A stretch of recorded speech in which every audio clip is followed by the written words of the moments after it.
Good evening, everyone. My name is Mitch Cohen. I chair the Northborough Select Board, and welcome to the Select Board meeting of February 26, 2024. As always, I've got some opening remarks.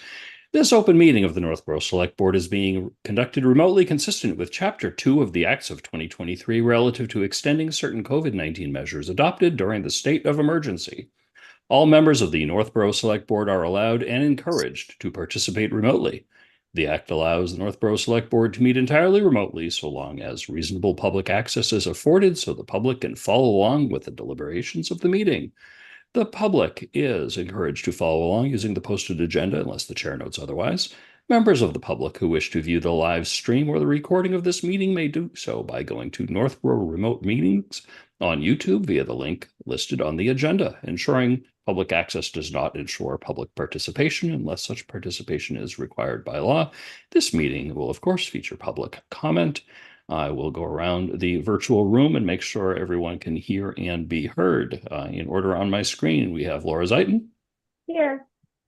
Julianne Hirsch. Okay, Julianne is currently muted. I'll go back to you in a second. How about Lisa Maselli? Here. Kristen Wickstead. Here. And Julianne Hirsch. Here. We have Assistant Town Administrator Diane Waggle. Here. And we have Northborough Cable Owen with us to help us with the technical stuff.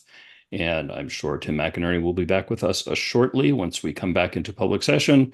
And at this point, let's see, is our agenda written? I just want to make sure we've got it right, that we are doing executive session first. Yes, we are. So executive session, we're going to be doing this until about 7 o'clock. And then once we are done with executive session, as always, we will return to open session. I will entertain a motion to go into executive session. Mr. Chair, I move the board vote to enter into executive session pursuant to MGL Chapter 30A, Section 21A3, to discuss strategy with respect to litigation, SA Farm, and pursuant to MGL Chapter 30A, Section 21A7, for the review and consideration of the December 18th, 2023 executive session meeting minutes. Due to the chair's determination that a discussion regarding these matters in an open session may have a detrimental effect on the negotiating position of the town. Second. Okay, motion made by Laura. I think I heard Kristen first for a second. Any discussion? All those in favor, Laura? Aye. Kristen? Aye. Julianne? Aye. Lisa? Aye. I also vote aye. Vote is unanimous in favor. We're now going to executive session. I'll see members of the board in that meeting, and I'll see the public when we conclude. Bye-bye.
Hi, everyone. Our executive session has just concluded. Thank you very much, everyone, for your patience. It's going to be another minute or two before I think everyone comes back into public session.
And welcome back to the public session, where we'll wait another moment or two for everyone to return before we formally begin our business.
I think the only person at this point we're waiting for is Tim. Once he's in, we'll resume.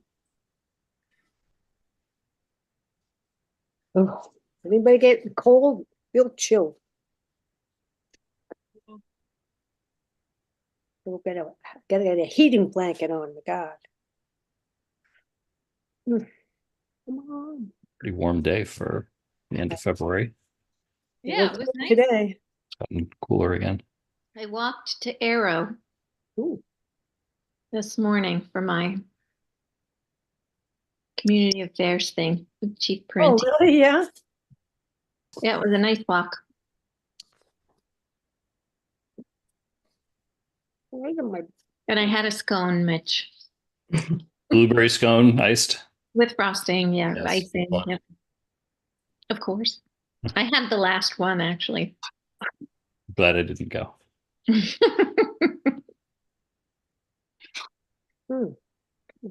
Heat up.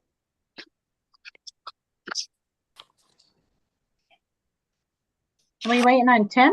Yeah. Mm.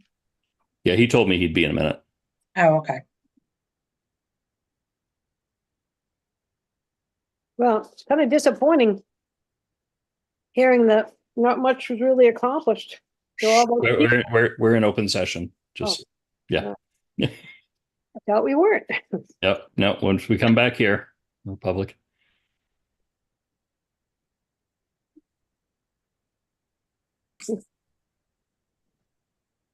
Appropriate to talk about scones, as sad as it will make. Oh, okay, I get it. Oh, Tim is in the attendees waiting. All right, I'll promote Tim to a panelist. Oh, it came in as a, Lost the Had link. that problem myself. That's all right. Yeah, we've all done that.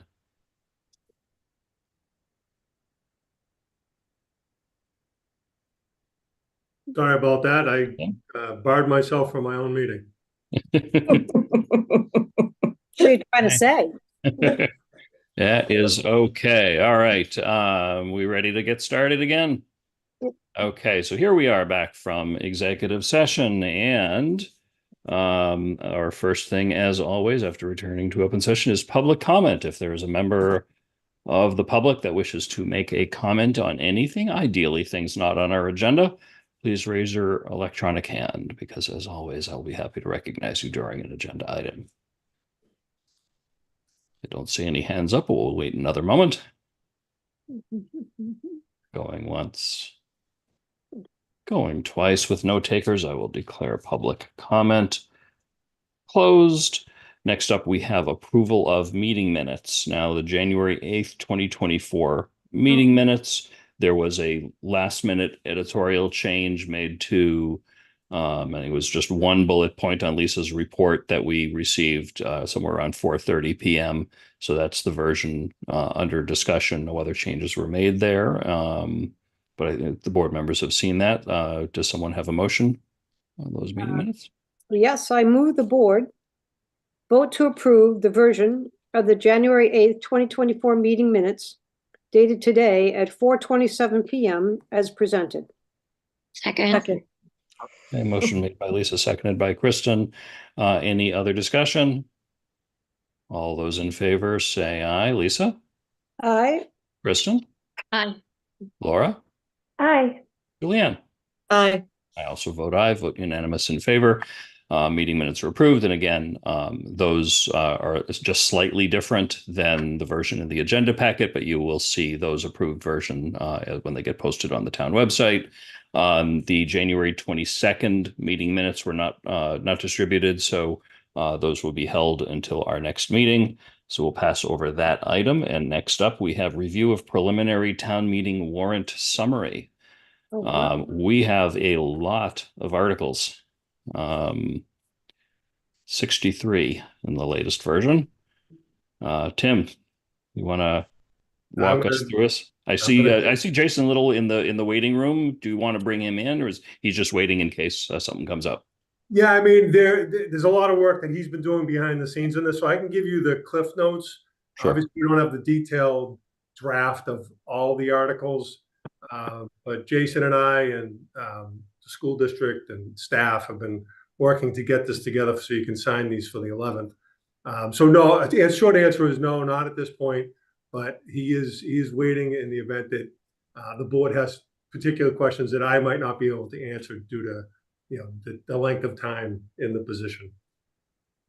So I just want to highlight the chair covered 63 articles. I want to apologize. We got you an update today. We had missed a couple school-related articles for solar. So I'm just going to cover the articles in a brief summary, and then we can go through and answer any questions that the board has. So 63 articles. The prior year bill, we don't anticipate. This is just a placeholder that we would probably pass over. You have 13 zoning articles. I believe the hearings were held last week by planning. I haven't seen the report or the disposition of the reporting out of those, but I assume they're favorable because they made it on to this warrant. So 13 zoning, 6 CPA articles, 19 capital improvement articles, 5 school-related articles. 4 of those are for lease purchase for solar rooftop for their school buildings. Article 47, just of note, you may not have ever seen this before, but you actually rescind excess borrowing authorization for completed projects. I'm very happy we're doing this. So it's just a housekeeping item. I think Jason was on it before I left and then brought it back to our attention, and we are cleaning up 5 articles, Brigham Street well, a green repair at the middle school, Lincoln Street school feasibility, Lincoln Street, I guess it's ad reno. I can't really see the next words on that. And then Church Street Bridge. So those were all amounts that were the projects completed, and it's issued in unused authorized amounts. We want to rescind those and get those off of our books.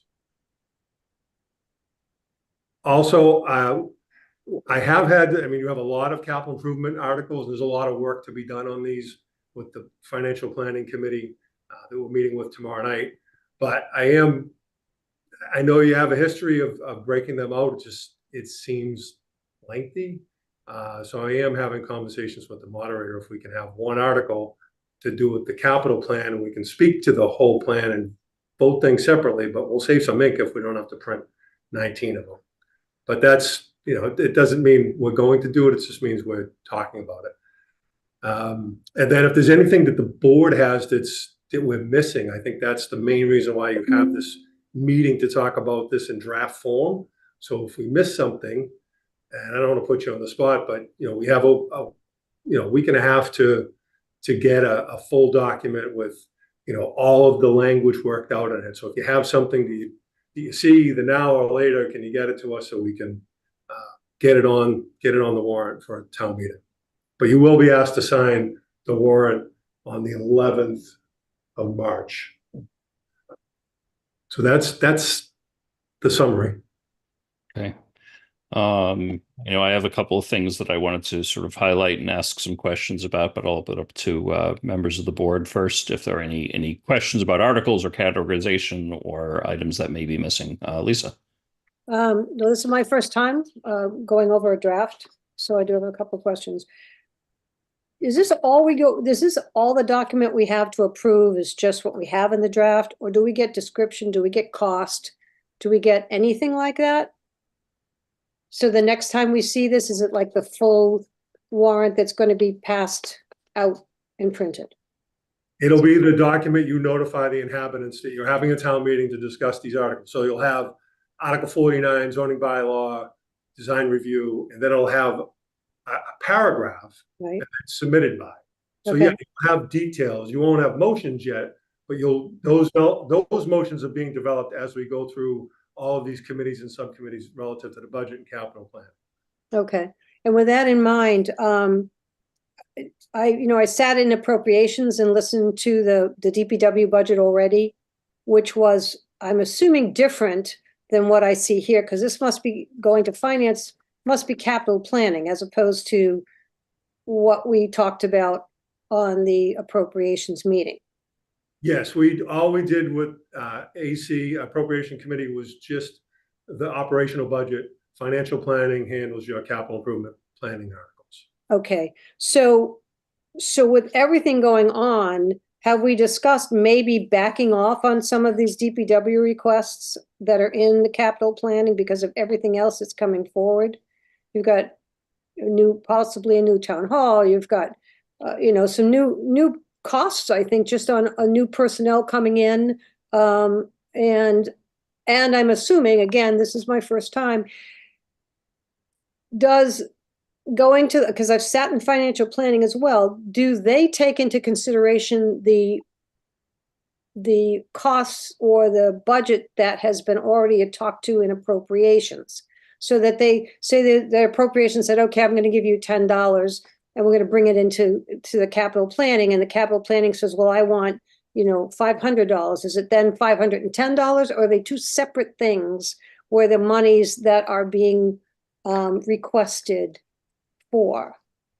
Do I make myself? Yeah, let's, if we pull apart the budget for operations, that's going to be separate, and that's out of your raise and appropriate, the amount of money you get from state aid, local receipts, and taxation, and that's your day-to-day operation.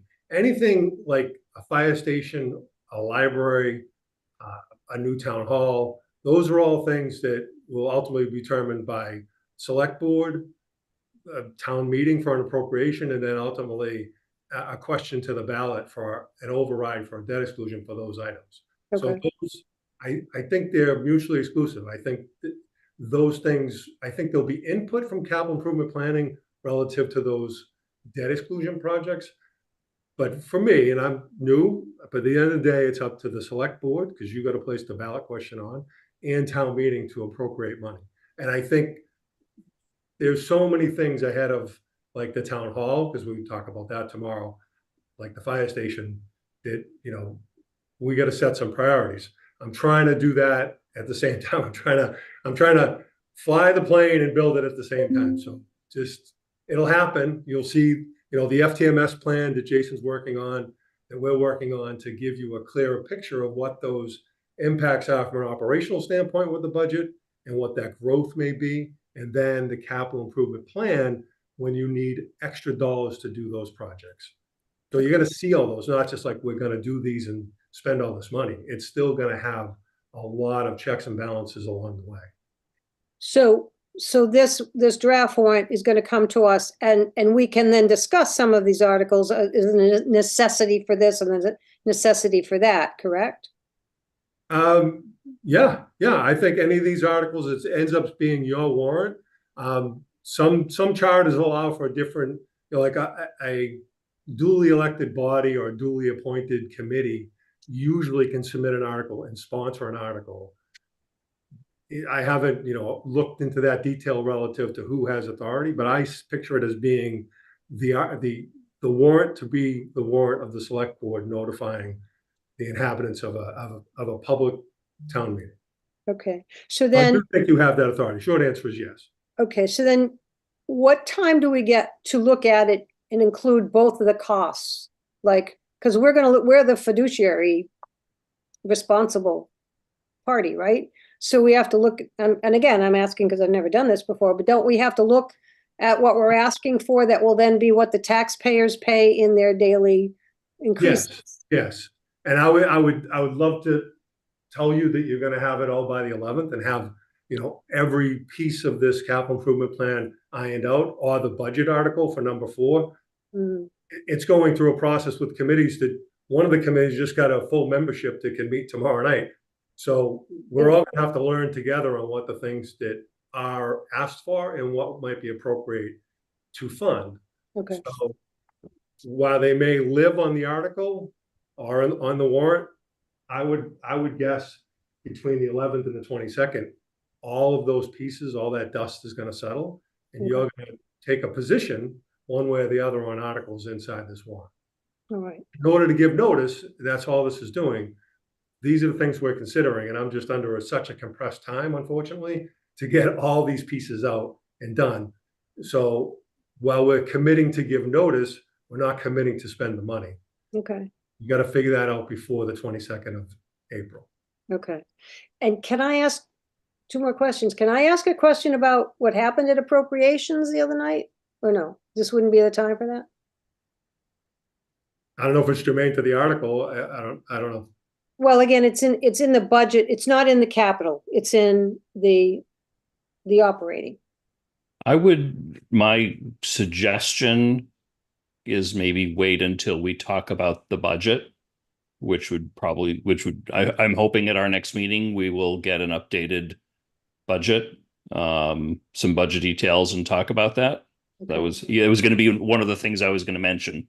I know we just have Article 4 town budget, and that's all the detail we have for that.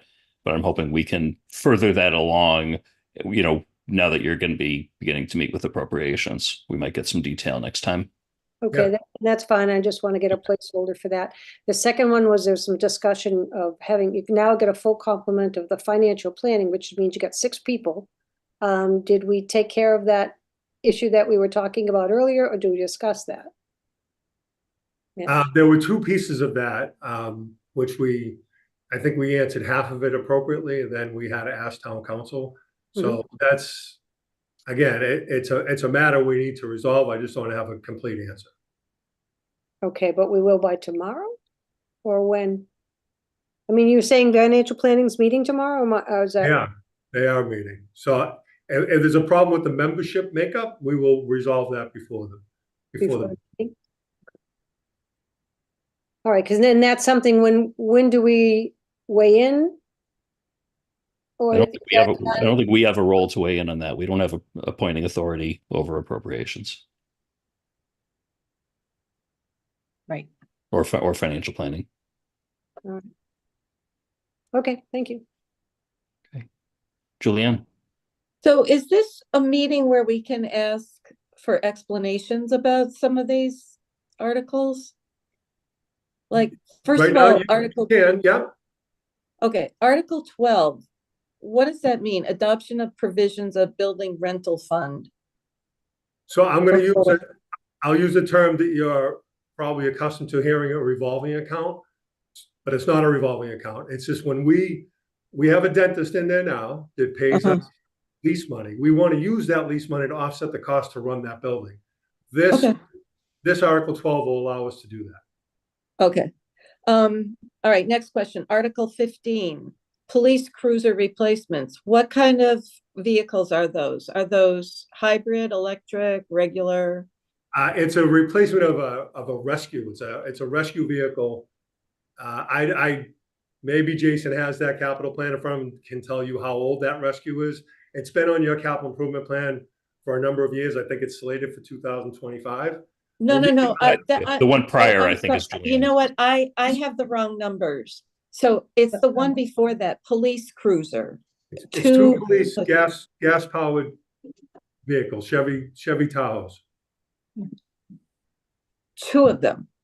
Correct. Okay, well, so when do you have the discussion? Because there's been a lot of requests in town for going cleaner and greener. Yep. And will they tell us why they chose a gas powered vehicle over a hybrid or a electric? Well, I can tell you just don't have infrastructure to charge vehicles at any municipal That's true. location. There's no infrastructure to charge an electric vehicle. So What about some of those hybrids? Yeah, hybrid doesn't require charging. Yeah. Yeah, that's true, but they don't make a hybrid police car. Oh, So okay. I have other vehicles that I don't hybrid. think, yeah, I don't think that's accurate. I think a number of towns do have hybrid police cars. I don't know the models off the top of my head, but I think that's, You're right. I mean, if you bought a Ford Escort or a Ford, but for I'm gonna speak for the chief that they want solidarity in model, and that's why they're just staying with the models that they have for repair, ease of use. I think those vehicles they have now last longer. So you could get a vehicle, you just won't get this vehicle as a hybrid, the one that they're requesting. But again, that's why you have this financial planning committee to ask those type of questions too. And I can take that question back to the chief as well. Speaking of that, Tim, appropriations on their agenda, I don't believe they had the opportunity for public questions and comments. And I really hope that the financial planning committee will have an opportunity for people to ask questions. Because by the time it gets to town meeting, people say, oh, this is not the place to ask the details. So Well, can we make sure that those two committees? I have one small solution to that, and it's using local cable to talk about articles with either the clerk, myself, a department head, the town moderator, whomever, just to kind of excerpt and not taking a position, but just providing information in terms of cost, why something was selected, and letting people have at least 2 or 3 minutes of the discussion relative to why Chevy Tahoe is superior to Ford Crown Victorias, even though they don't make those anymore. You know what I mean? And then the second piece of that is, for me, there's a lot of information to get at town meeting. And if you're just walking in, you get handed this, you got to make all these decisions. We have to provide some mechanism. The committee's awesome, but if you can't make it, you can watch it, but you should be able to call us and ask the question that you're asking now. That I don't have answers to everything, but I will track them down before town meeting to make town meeting go more smoothly and provide access to us and to whomever's advocating for these articles, so they can provide information back to whomever calls or emails us. So that's the purpose of that's what I want to do with cable TV and getting information out there to the public. So are you saying that as the meeting is going on, or at the end, these committees appropriations and finance will allow it, maybe just a couple people go, but they have good questions and. Yeah, I mean, it's up to the chairman. I will certainly recommend that they do that. I know the last meeting I went to, a member of the audience was there, raised a hand, asked a question, and I think we answered. I don't remember the details of it, but Yeah, but it's different if it's on the agenda versus, at the discretion of the chairperson at the moment, because I might not go to a meeting if it doesn't say on the agenda that there's going to be public comment. Okay, so we're going to get an explanation on the police station siding and what happened with the money we allocated for the previous painting, and they'll have the 70,000 in that article. You're going to add more money because the wood is rotted on the outside of that building. So in order to secure the exterior, the idea is to side the building. okay. What if we don't want it to be sided? Well, then you'll tell Capital Improvement Planning Committee, but you got to do something to secure the building so it doesn't keep taking water. Right. That was our cheapest and best solution. Wow. And some of those decisions were made prior to December 11th. So I'll just, if I could build a new building, I would. But I don't think I have to. You can try. Okay. All right. I'm gonna make a suggestion to the board, and Tim, tell me if I'm off base here.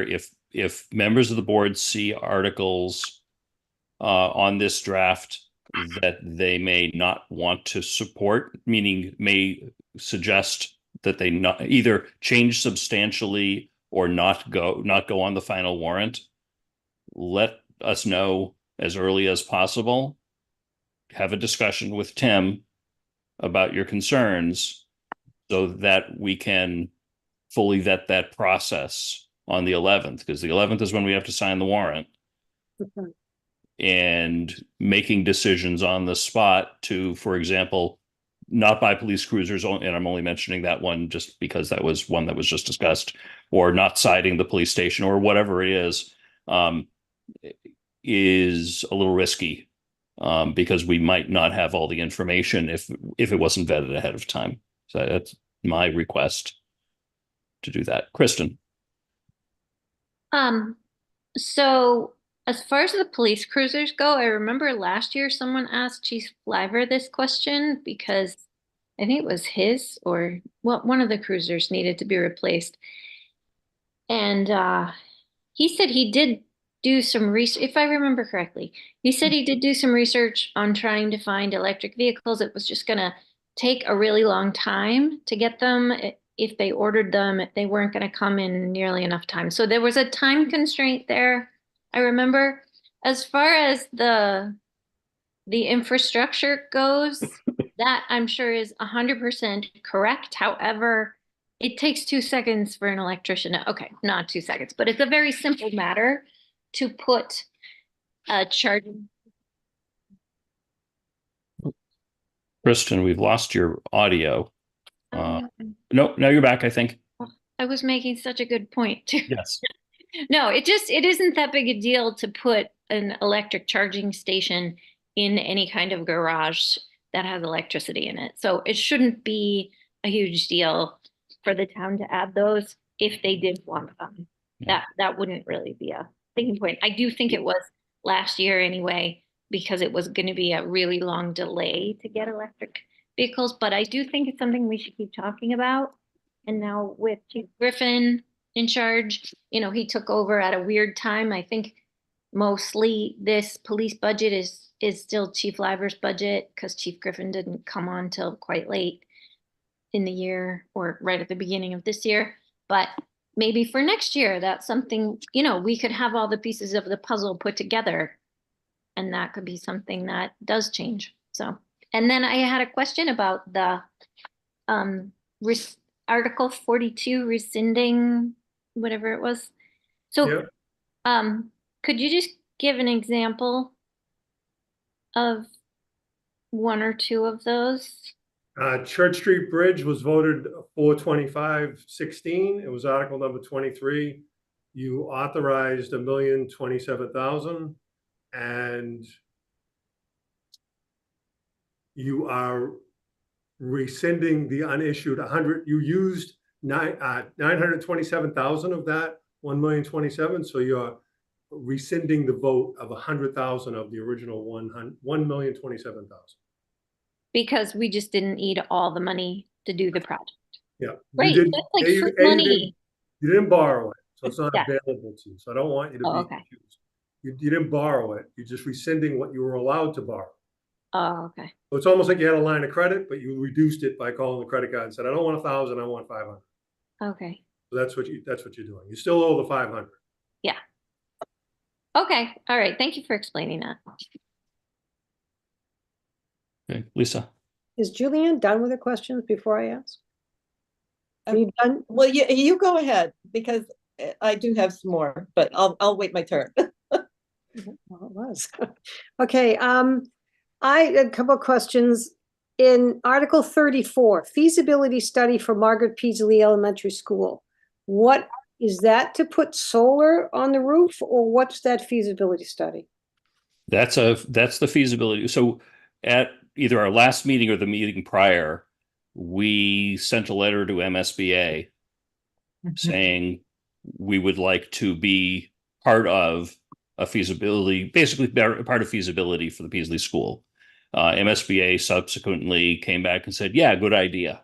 So the next step is for us to approve money to actually start a feasibility study for that school. No, we did that already several years ago. We put the money aside. At town meeting Yes. for Peasley. Okay.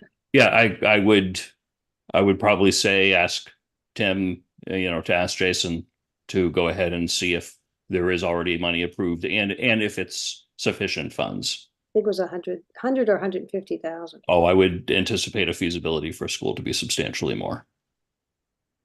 Well, Maybe, I mean, if you have particulars, you want to bring Jason in, Mr. Chair, just because. It's good with me. The questions, that'd be okay. great. All right, Jason, per your boss, I'm bringing you in. And I'm sure he knows. Yeah.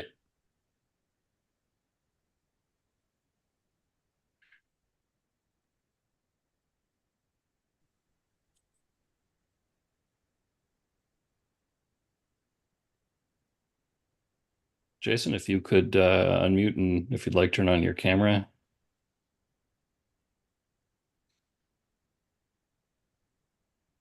Maybe he stepped away for a moment. No, I told Although him. I invited him in, so yeah, he knows. No, I'm just trying to log in. Yep. Okay. Can you hear me? We hear you. Yeah, I'm not aware of any feasibility study for Peasley School. I know, I believe that's been in the capital plan as a TBD for some time. But yeah, they're going to be moving forward. I believe, when they'll be coming before capital planning tomorrow night. So I'm sure they'll be discussing the Peasley School and its state. But yeah, I'm not aware of there being any articles out there for a feasibility for Peasley.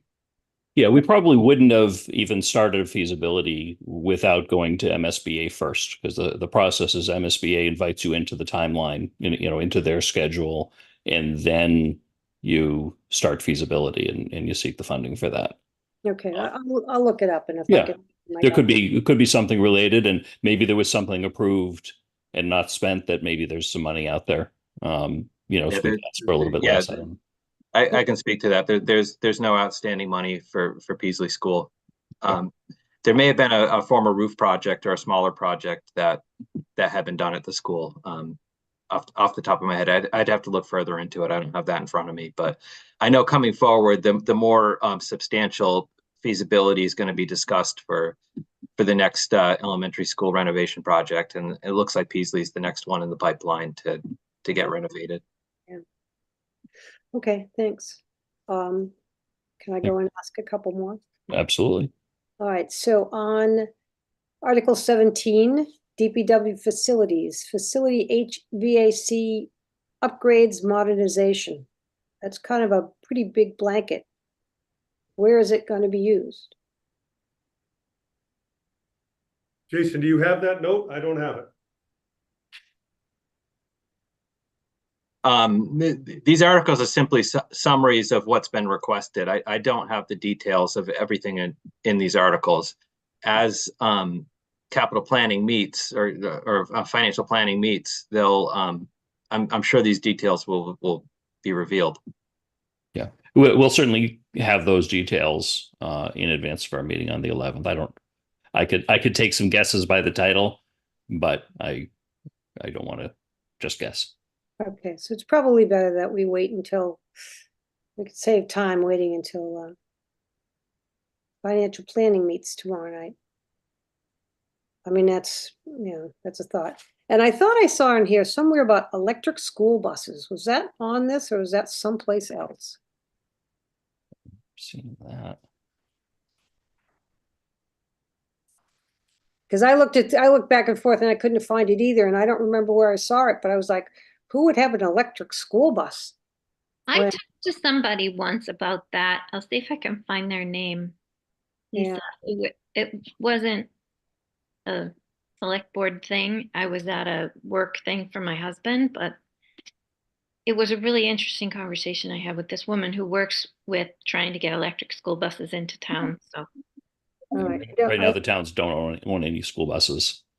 Right, yeah, I don't know. I mean, I saw it someplace to have a discussion, but I just wanted to make the comment that if Tesla, if their cars get in an accident and they flame and they can't put out the flame, I hate to see a school bus of children that happens to.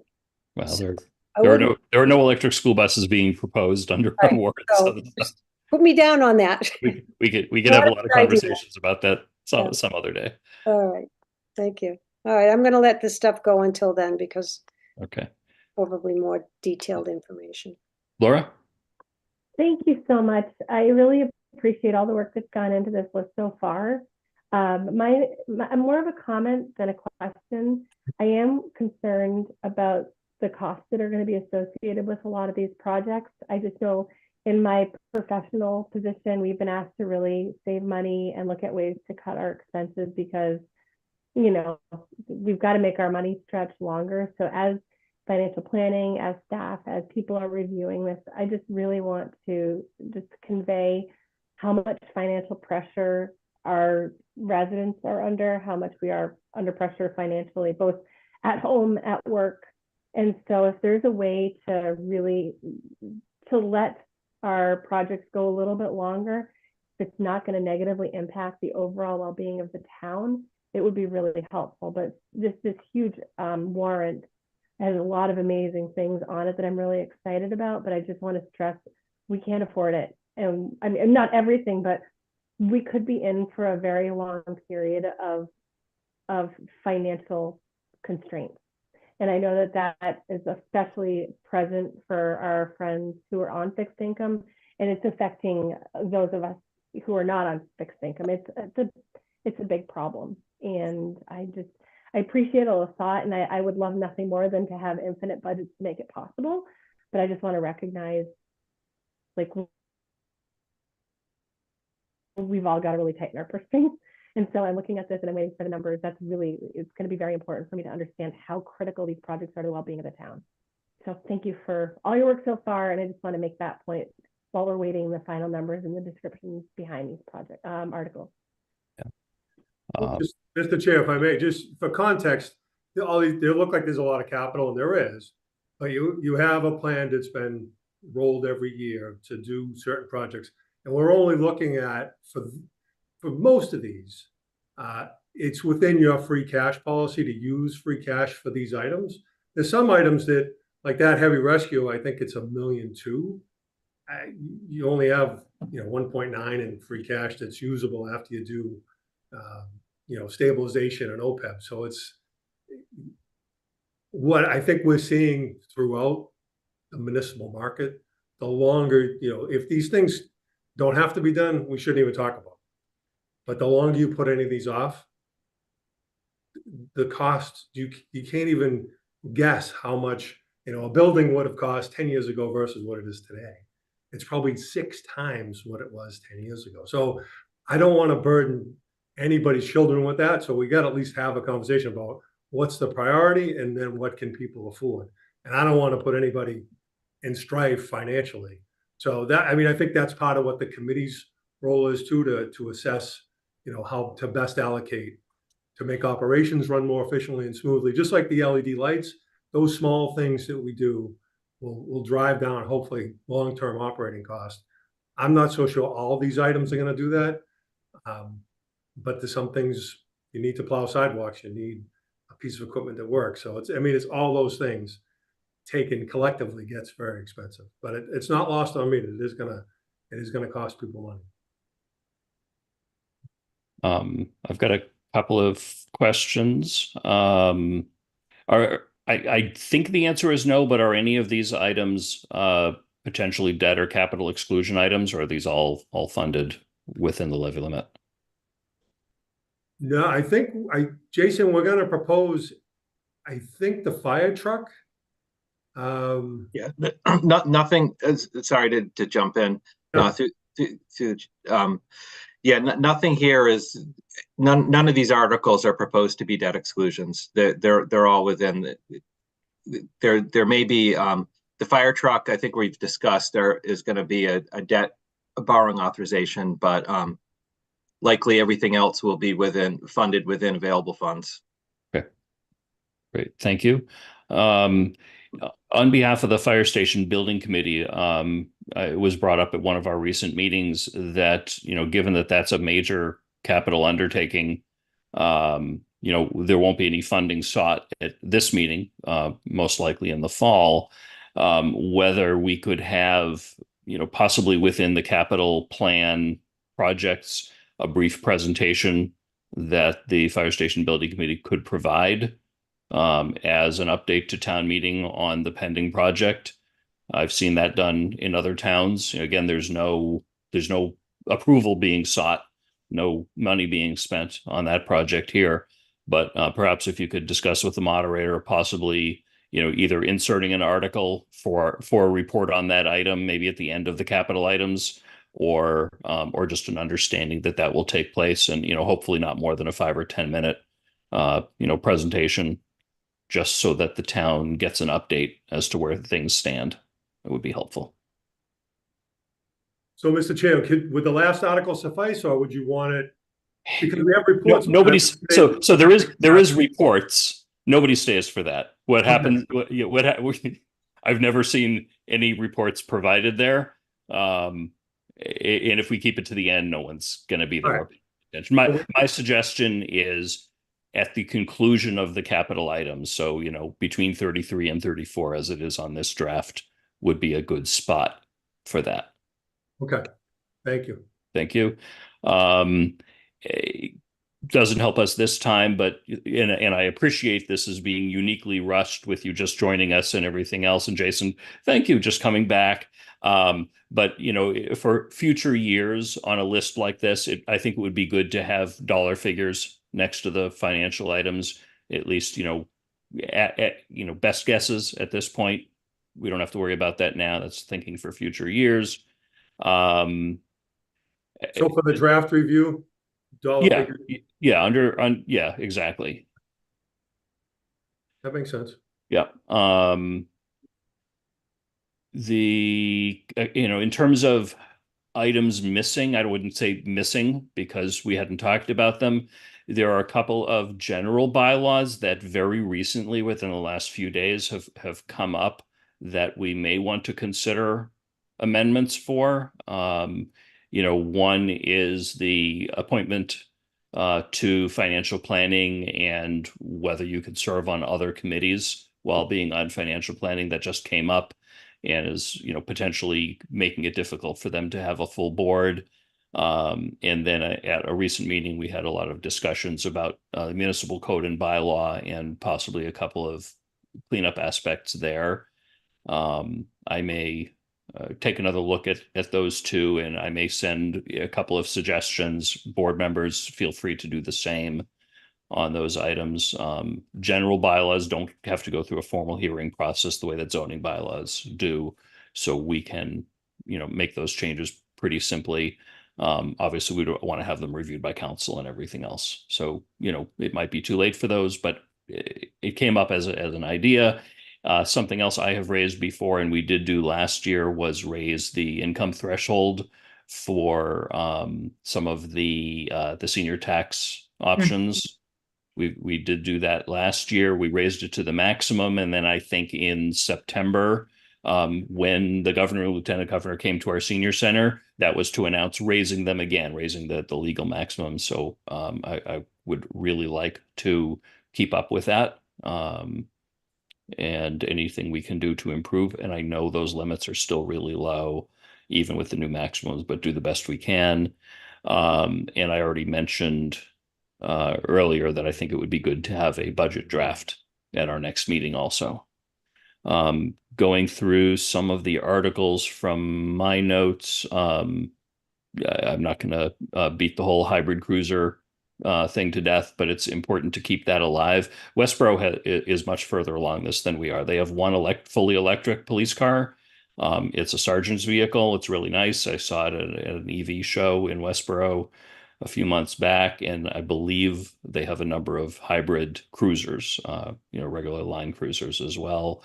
There are some good reasons that fully electric cars that need to be plugged in occasionally, are better for sergeants than for line police cruisers.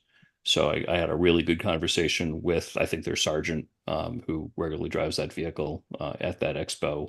It was really, really an interesting conversation.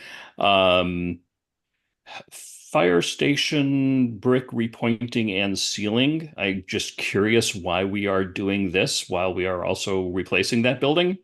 If Tim or Jason, if you don't have that information, that needs to go through, another group first, that's okay. But that's my first thing, is why are we spending money on that building when I really hope in 2 years the fire station will no longer be there? Through the chair, I'm Yeah. sorry. This is a new laptop. I don't know if you can see me. I can't see my image on. We cannot see you. We see a really funny looking icon, Hey, Yeah, excuse me, which is Jason? fine. Yeah, Yeah. I was gonna say, Jason, on your laptop, in the middle of the top of it is a little thing that you can slide over. Yeah, it's the It's, oh, there you Hey, go. there you are. there I am. Hey. All right, I didn't see it. All right, like I said, it's a brand new laptop, so I'm fumbling around a little bit with it. Yeah, so again, the intention was to list all the articles and get the articles into this draft. I don't have all the information about all of the facilities requests. As you know, Sean's relatively new position to the town, and this is his first year where we've made it through to the capital plan. And now we're seeing like a public works facilities request. So Yeah. we've appointed him. We've done a number of needs assessments in the buildings. And this is the first round with Sean putting together his recommendations for what we need to do to the buildings. So my guess, if I had to hazard one, was that this was some kind of safety issue at the fire station, because we're not moving day one to a new fire station once it's approved, and there's going to be some time that they're going to still be occupying the old fire station. That's my take. It's a guess. But anyway, like I said, I think that these will be presented more as we go through the capital planning process. Yeah, I mean, my assumption, the fact that it's being, is that it's something is necessary to preserve the integrity of the building for some possible future use. If it's not that, we probably shouldn't be doing it now, but we'll learn more by next week. I am very excited about the lease and power purchase agreements for 3 of our schools. I think they're also working on one for Algonquin that doesn't need to go through us. That just goes to the regional school committee. So I attended a school committee presentation a few months back on this. So these are $0 items. These are to approve leases longer than 3 years. So town meeting needs to approve any lease that's longer than 3 years, which is why they'll be there, and that will. I'll leave it to the school committee to present that, but that will put solar panels on a number of roofs, as well as a canopy panel in the Melican parking lot was the last plan that I saw there. And that's really good stuff. I'm hoping in the near future, Tim, that we can possibly get a little bit more of an idea as to the acquisition of 432 Whitney Street in terms of a recommended financial breakdown. I'm not asking for that now, but in the near future, I assume actually for the warrant, we'll need to have some detail in there as to how we're going to be funding that. Yep. The restoration of First Parish Church steeple. I'm all for, oh, you know what? By the way, never mind. I live across the street from First Parish Church. I'm not going to ask or talk about that item at all because I live across the street from it. I mentioned earlier, I am thrilled about the authorization to rescind unused borrowing authority. I think that's really good. At some point, I'd love to see, maybe some articles on rescinding non-borrowed authority, sort of money that we may have banked just to, in projects that have been concluded, just to formally close them out. Did I have anything else? No, that concludes my questions. I'll open it up for the board again if anybody has anything else. Julianne? Okay, so the article about drainage sidewalk improvement plan. Does anybody know if that includes any new sidewalks? Which article are you looking at? Well, mine says 22, but it's probably the wrong number. I think it's 22 is looks like. 22. Yeah, that was 22 was the one you had earlier in the week or before 4 o'clock today. So it did change after 4 o'clock. Yeah, sorry. But I have the same one you have, even though I know it's not updated. No, I don't know the details inside of that. Only Scott will have to answer that question for you, before next week or at next week's meeting. Okay, so just to be clear, we send questions because I have questions like which roads are going to be improved and what about crosswalks and guardrails? We send these questions to you? Yeah. Okay. Yeah. All right, then I guess that is what I'll do. But I do have a general budgeting question that maybe Jason could help me with. So, we have these planters that the town planner bought, rating the town common. We have to replace trees. Is there a budget for that? Or how do you get a budget? Does the department have a budget for that? How does that work? It's inside the DPW's operating budget. So they have money for seed, loom, grass, flowers for Memorial Day, for 4th of July. So that's inside the operating budget. Okay, because, the most recent winter decorations, people just donated stuff, but so we would go to Scott for that budget? I thought you were talking about flowers and planters, so I make that transmission easier for me. Okay, so for example, there were a lot of decorations put on the common, and there were some, we filled the planters with greens and whatnot, but all of that was donated by the 5 or 6 people who worked on it. And I don't know that that's really sustainable, and people really enjoyed it. So if there is a budget for that, it would be nice to know that so we could really do a good job. Yeah, I mean, I guess you need to send, whatever it costs to do those things. If it was volunteer and donations, we need to know what that estimated cost was. So if we can fit it into the operating budget, we'll add those items. Okay, all right. And it would be operating budget for the DPW, not something on its own. No, I mean, somebody's got to manage it. And since Scott's already managing things like plantings, why not have those decoration components in there as well? And I can't say I can fund it. I mean, you're super tight as it is.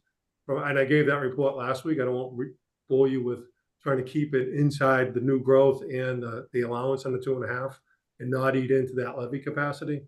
but we'll see if we can fit it in, or maybe buy less of something in the spring and fall to be able to do the winter decorations.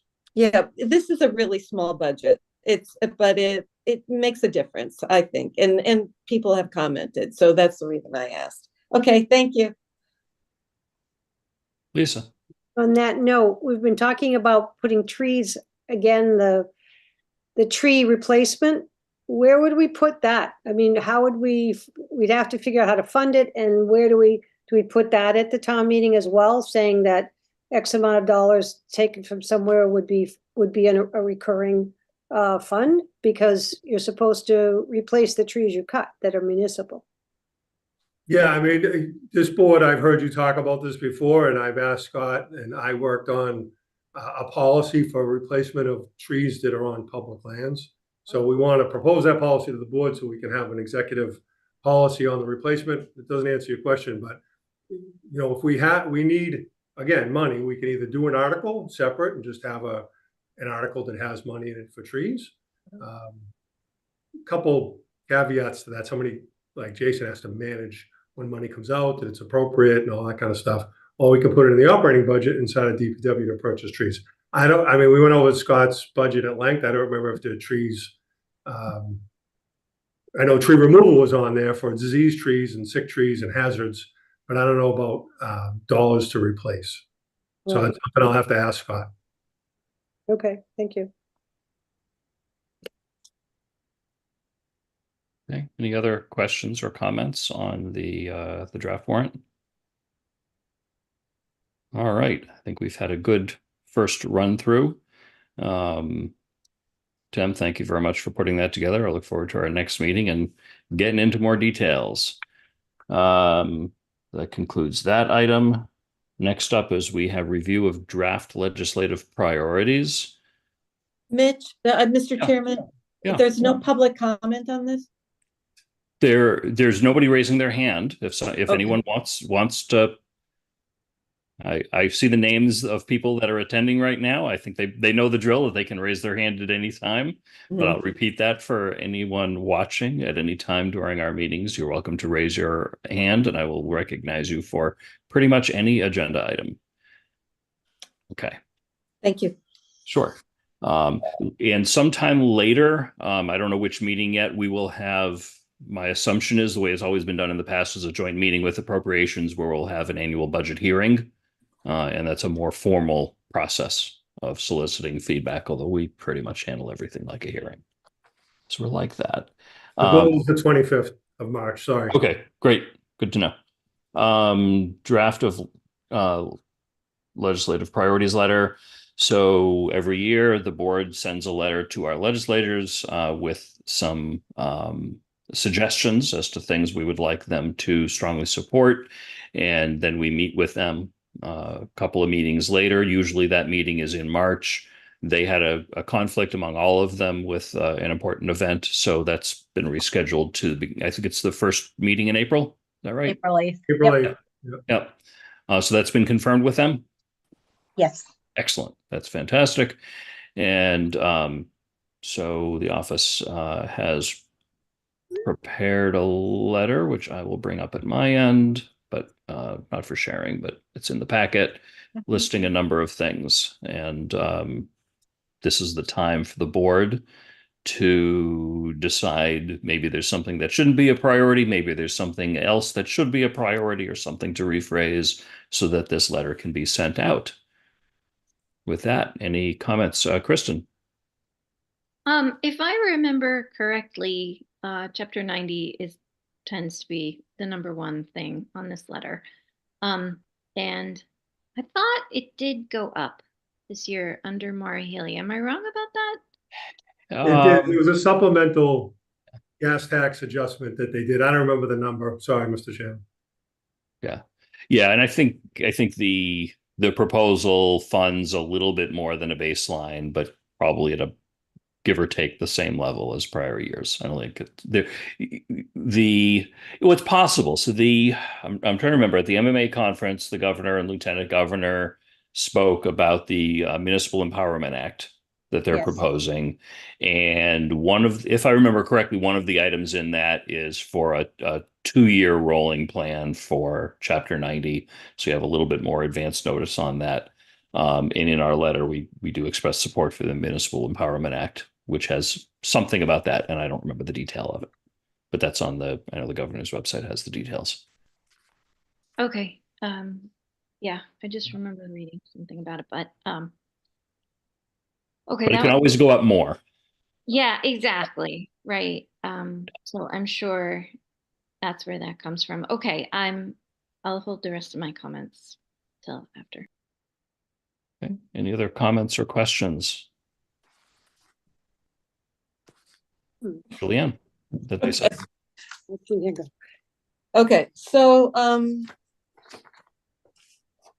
there's a couple of things that I thought we had talked about that we were going to ask the legislators. Well, actually, one thing, the electricity aggregation application that we're doing.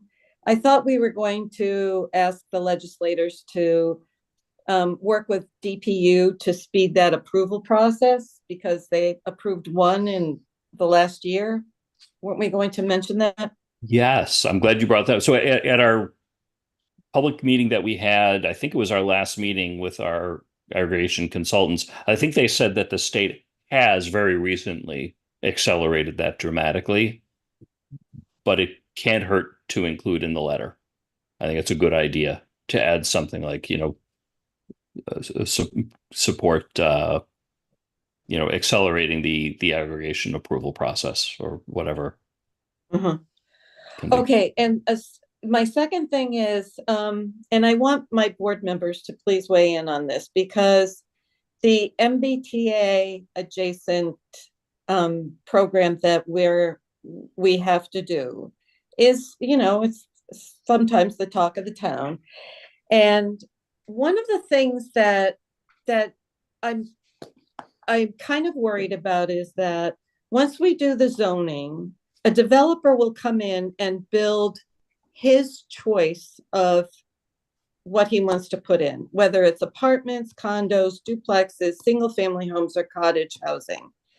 And I wonder if it's worth having a conversation with the legislators to find a way so that the town can have some input into what we feel is housing that our town needs. Like, I'm not sure that we need high rises. What my personal experience is that we need more single family homes, whether it's the cottage housing or whatever. So I want to ask my fellow board members if they're hearing conversation also, and if it's worth having a talk with them. I would go along with that. I think there should be in terms of how, and I mean, although I don't know if you can limit it in your own bylaws, but I really agree with Julianne on that note, because we're a smaller community.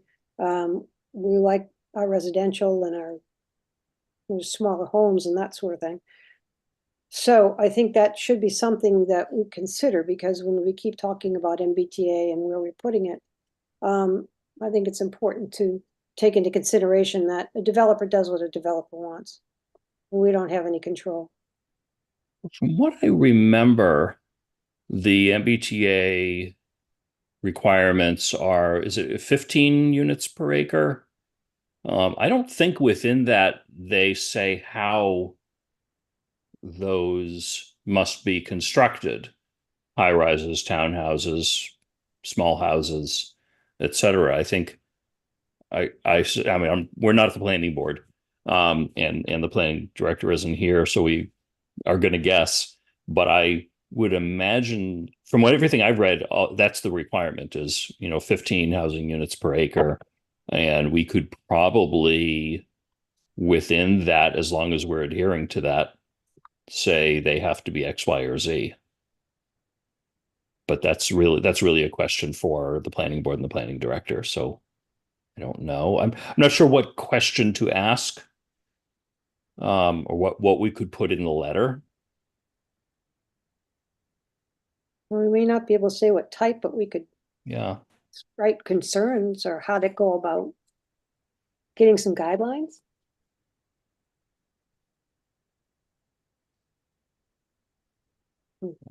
It just seems, that people are recognizing that this is an unfunded mandate, and once the zoning happens, where do we, if it does it really go to planning? Like if it goes to planning and somebody comes in and says, I just want to put in an apartment complex, can planning deny it without the state saying, the town will have some input into what kind of housing is put up on these, at this 15 unit per acre thing.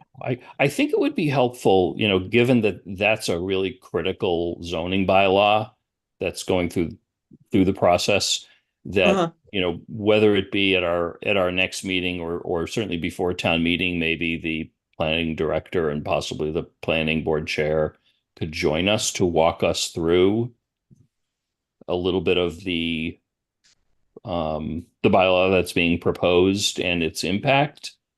Again, my high level understanding is the primary requirement is to zone for 15 housing units per acre. Right. Once that is zoned, then that is a by right construction.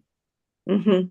And we could, in theory, we could do that on our own anyway, even without the MBTA requirement. Mm-hmm. Have multifamily housing. We do allow multifamily housing in some areas. That it just needs to, any application needs to abide by the zoning. It's not like a 40B situation where things are taken out of our hands. Luckily, we're above that threshold. But so, it would have to go through the normal process once it is zoned that way. So it would have to go to planning board for site plan review. If there are any special permits or variances that are needed, we'd go to the zoning board, like just about anything. Kristen, I see your hand.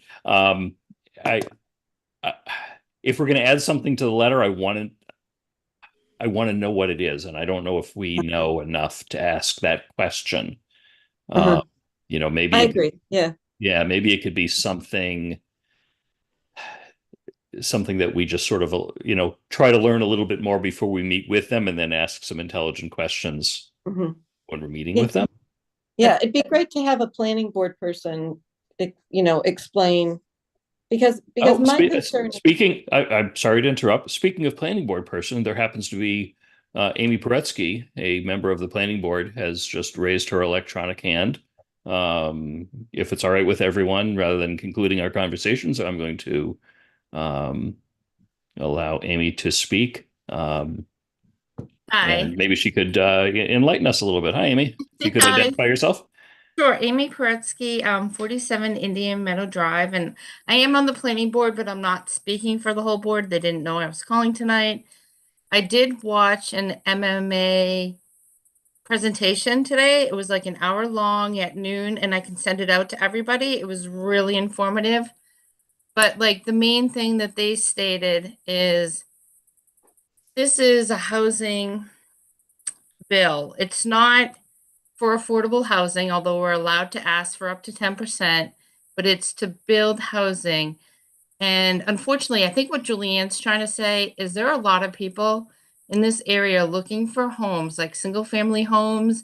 We only have like 5 on the market all of the time. And people want to build equity. They don't want to rent at $2,500 to $3,000 a month for a single family. But unfortunately, this ruling doesn't say what type of housing you have to do per town. We just have to say, like you said, Mitch, 15 units per acre, and it's up to the developer to do whatever they want. They can do 15 apartments, any amount of bedrooms. They could do single family. They could do townhouses. It's really their option. But if I'm hearing what Julianne's trying to say is like, maybe she wants to ask the delegates, to ask the state, did they really think about the need this is filling? Like, if people really want housing in towns, like single family homes that people are looking for, it seems like if it's a blanket statement, 15 units per acre, the developers are going to do what makes them the most money. But is it really what the people are looking for? And it's something you could ask the delegates, to have the delegates ask the state, but will it change? I don't know. Like the way I listened to it today, they're being really strict about it, and they're threatening other things. Not only are they taking away the original 4 grants, they added 13 more. And Maura Healey has also threatened to take away school money and money for bridges and roads if you don't comply, because there are some towns now that are pushing back. So she's probably trying to stop a mutiny with the state and get people to comply. So there have been some threats going out there. I don't know how it's gonna roll out, but they did also make it known that this is just zoning for housing. They're not saying you have to build it. So it may not happen in certain towns, but there are a lot of threats by the state that they want you to do it. And they're pretty strict about this has to be by right, and you're not allowed to put any restrictions on for anything. Like if you even have a site plan review that slows it down or makes it difficult, the state might flag it. Like they want this to happen, and they don't want any pushback. But I mean, I don't think that means it's not worth asking the delegates to ask the state, you know, is this really filling the need that they want to fill? Because even in was it the Boston Mayor Wu had a statement recently in January where she said that people want home ownership, where they actually move out of apartments into a house and they're building up their own equity, and it really makes them feel like they're part of a community and they own something. So I know I'm going on, but this MBTA bylaw was a quick Band-Aid to try to get housing, but I'm not sure it's filling the real needs that people have, which is affordable housing and single family homes, which people want to buy, or townhouses or condos, because the developers are just coming through and putting in rental units, which is just making money for them and causing like the seniors or even young new home buyers, you know, they'll never be able to buy a house if they're paying $3,000 a month for a 1-bedroom apartment. So I don't think they'll change it, but maybe it would be good for the state to hear the concern. And sorry, I'm not sure if I was saying what you were trying to say, Julianne. Or You, if I you were saying it very clearly for me. Thank you very much. And I'll send out to the Board of Selectmen the MMA presentation I watched today. It was only an hour, and it was to the point and very clear and answered a lot of questions. That'd be great. Thank you, Amy. Okay, thanks. Good luck. Thank you. Thanks.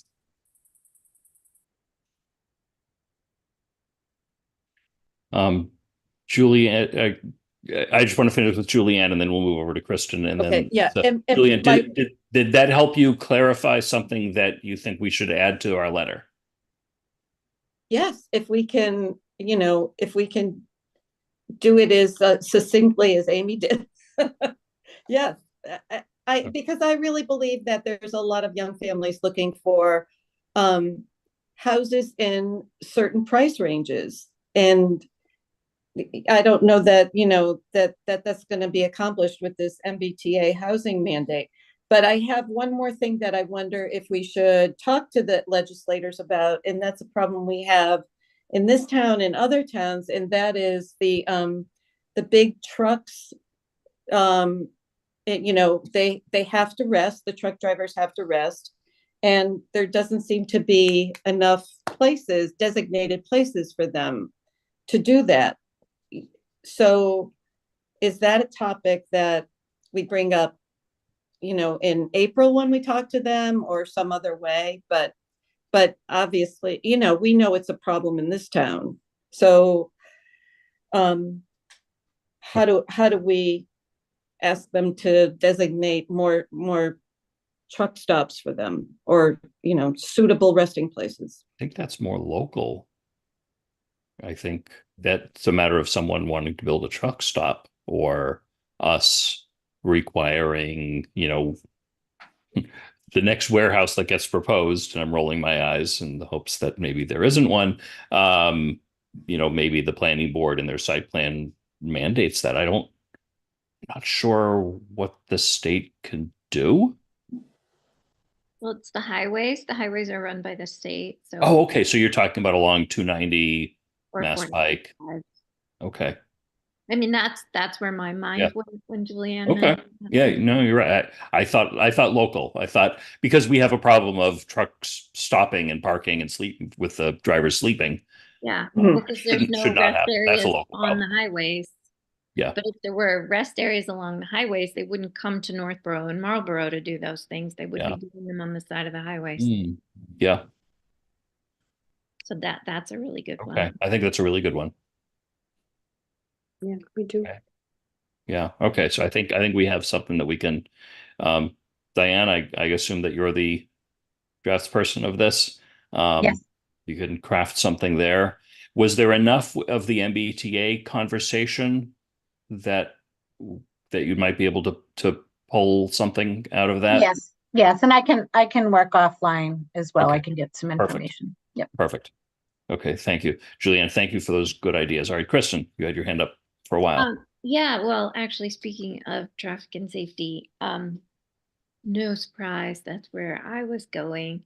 But I think, and Julianne, you might remember this, in a previous year, and maybe you, Mitch, but maybe it was before you, there was something about a bill that Chief Liber had thought was a good idea that one of our unofficial traffic and safety people found something about red lights and cameras or something like that Julianne, that the state was thinking about doing. And I think we did get it into one of these letters one year.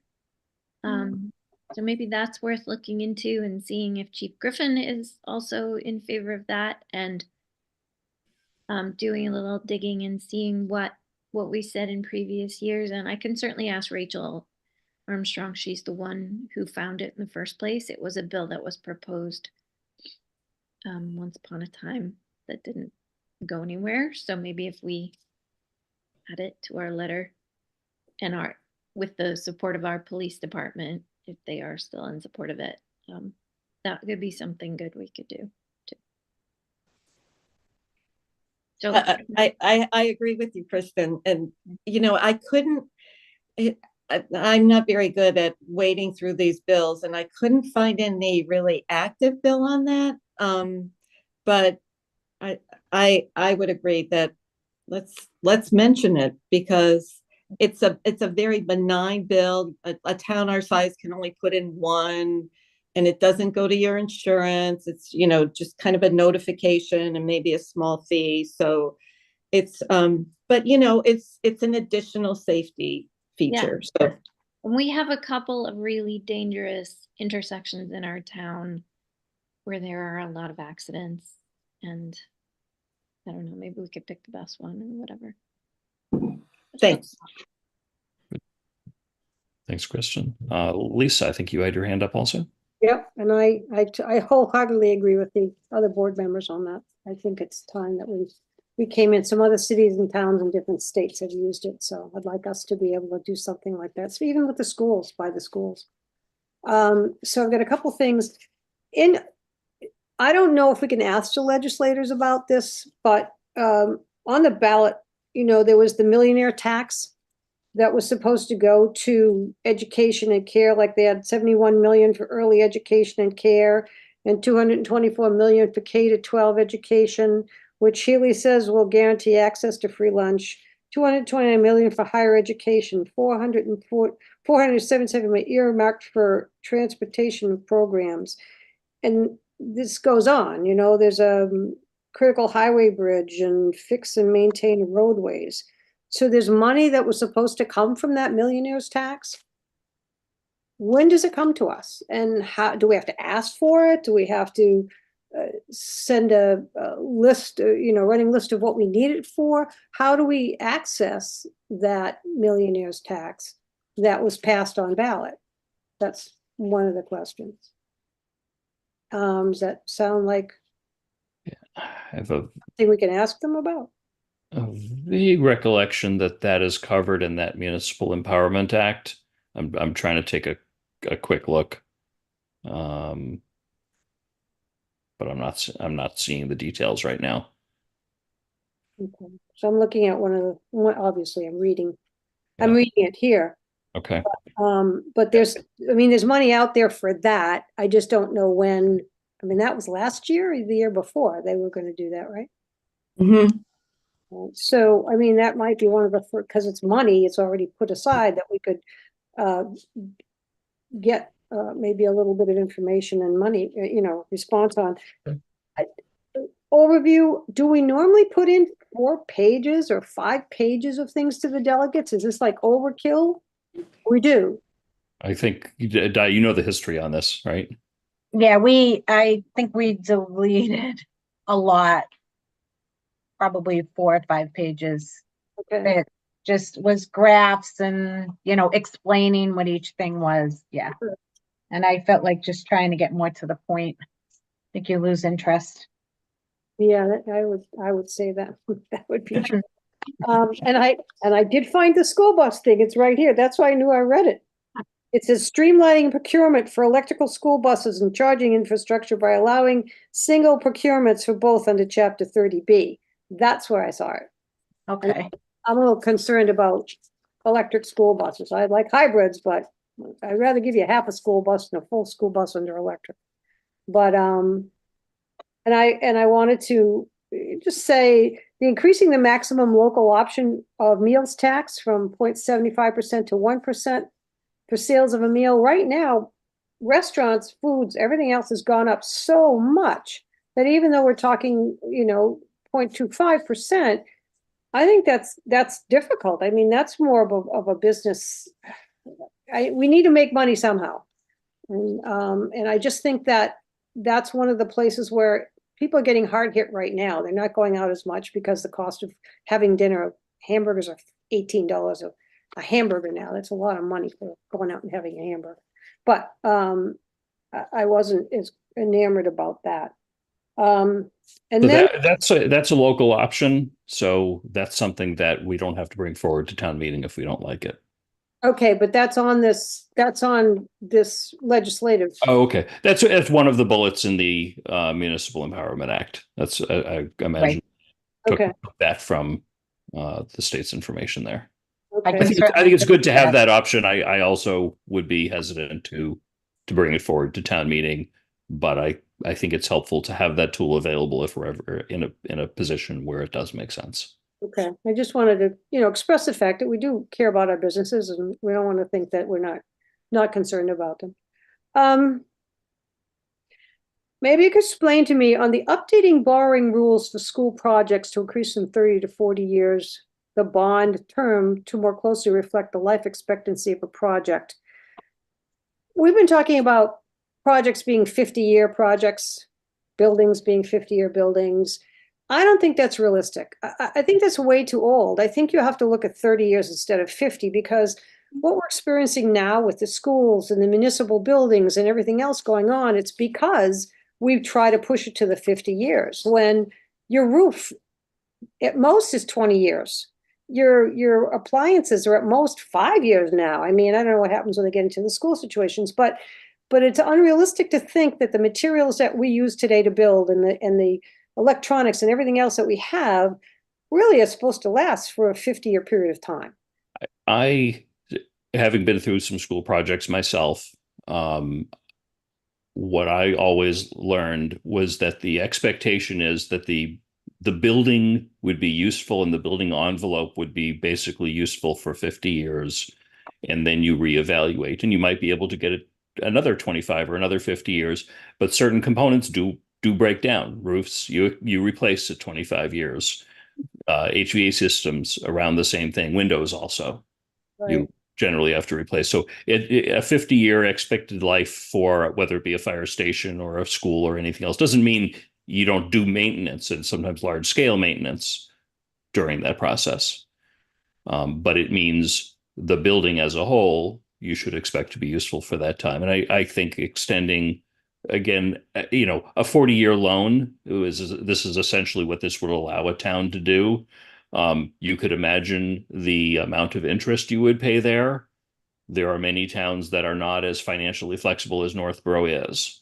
And there are some towns that I'll bet would really want that and take advantage of that. I doubt we'd ever do that here. But we certainly wouldn't need to do it here, but I think it's a good option to have. So basically, this is like being able to take a 30-year mortgage on your house. Exactly. So right now, the law says that a town can't take anything longer than a 30-year loan out, a 30-year mortgage out, if you will, a 30-year bond. This would allow it to be up to 40 years. Okay. All right, then if it's just the loan part, that's fine. Yeah. But I do think we have to look at the end of it. Mhm. I would like to move up the importance of enact creating a municipal and public safety building authority. I think that's probably on page 3. I'd like to see it move up a little bit sooner than 3 in terms of level of importance. I agree with that. Me too. Yeah. Can we put it as number 2? I'm not optimistic, but I think yeah, bringing it up makes sense. I mean, it's it's a wish list. So yeah. What's most important? I think by you get the 25th wish, you're like, talk to the hand because he asked for too many already. So I think that would be great. I'm also wondering too. You've got like page 4 and 5. You talk of specific. In addition to legislative priorities set forth in the letter, below is a list of specific earmark requests for various infrastructure projects that Northborough anticipates pursuing in the upcoming years. When you do that, do you actually get, we'll send you a bone, we'll give you money for that? Because I think that's pretty good. I mean, I like we're generally the recipient of one or more earmarks each year. Sometimes they are $10,000, $15,000. Important things. I think the fire department got one recently, maybe 6 months ago. Sometimes they are. Occasionally, a town will get something that's substantive. You might get $500,000 or $1 million earmark. Okay, because the three things here look pretty good. The Assabet drainage repair project, and it's a forgotten part of a town's infrastructure until they begin to fail. So this is the case with the Assabet Hill neighborhood. Over the past 3 years, several large sinkholes have appeared within these roadways. A full drainage system evaluation was conducted in 2019. They're found to be a systematic pipe failure throughout the neighborhood. The result is causing severe deterioration in the roadway and will likely cause additional sinkholes to appear throughout repairs. The town cannot reconstruct the road until these repairs are completed, which is estimated to be costing $800,000. Northborough is committed to perform $1 million of roadway construction if the Commonwealth can assist by funding. I think that's really important. I mean, that's been something going on for a while, and it's highlighted here. I'm glad it's highlighted here, but again, maybe move it up a little bit. And of course, this will be my last comment, is the number 2 sidewalk repair project. So it's looking again for curbs. It talks about curbs. It's going on and on, much like Complete Streets and everything else is doing. We keep asking for monies and help, but when was the last time we actually had a sidewalk built? A couple of years? 5 years? I don't know. So I mean, I think it's kind of important that we start working on some sidewalk stuff. We must have had some money somewhere to do it. And I think that's a reasonable question to ask him to get from the DPW director on recent sidewalk projects. Okay. Yeah, I know mostly they've been focused on replacing existing sidewalks to make them safer, but I don't know if they've reported to us on any of the specifics. Okay. And it's also the end of February, so they might not have done anything too recently, but it would be interesting to know if they did anything in fall. You know, that's a good time to repair pavement, right? And did the DPW director provide a project update? Ed, Not at our, I wonder if, He did, excuse me. He did. okay, That memo, when it came to us, I think we disseminated it to both groups. I'll resend it to the board. I'm not sure if we did, but I wouldn't see why we wouldn't. But it's like a 4-page memo that gives them an update on all the projects. Mhm. Yeah, we'll share that. great, thank you. Yeah. Thanks. Other questions or comments from the board on the legislative priority letter? Laura? I just have one question. Can you please tell me what the community compact program request is? Tim, would you be able to? Yeah, it started probably 5 years ago under a different administration, and they just kept it rolling. So they were trying to, just like the Empowerment Act, former governor had the same idea of building a relationship with local communities, and they would have incentive grants that you could demonstrate you were going to make public services better for the community that you serve. So, for example, in another community I was in, we wanted online permitting software. So we made the case that if you bought the software, we would continue the maintenance and licensing agreement, but they did the initial payment of that licensing and that software upgrade, so we can do permitting and expedite permitting and give a better level of customer service and tracking and so forth. So that's how it worked from a grant perspective. It's just about money that they set aside for competitive grant rounds for those type of initiatives. Thank So just you. by way of example, I'm sure there's, the state will tell you a more flowery version. I'm just trying to give you the Mhm. we did and what we got out of it. Okay, thank you. Diane, thank you very, very much for putting this together. I think this is great. The comments I was going to make have already been echoed. I think, making mention of the Municipal Empowerment Act is really good. There's some really good things in that Northborough will be able to take advantage of. Adding Assabet Hill was really good. I think its placement is appropriate. Ideally, if we could get some substantive funding for the fire station project, that would be very helpful. I think we don't have costs yet. That will be actually in a couple of days. The fire station building committee will be meeting, and we'll start to get some idea as to what that looks like. But we all know it's going to be a lot more than what was forecast early a few years ago. So anything the state can do to help would be great. Other than that, I had no specific questions. Julianne, you are muted, Julianne.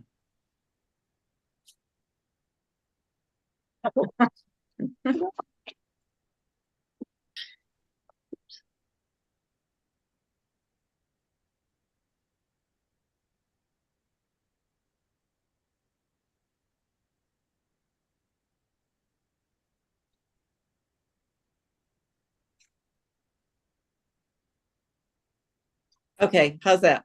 Now we hear you. Okay. Before you get off the topic of the new fire station, are there any grants that towns apply for buildings like that?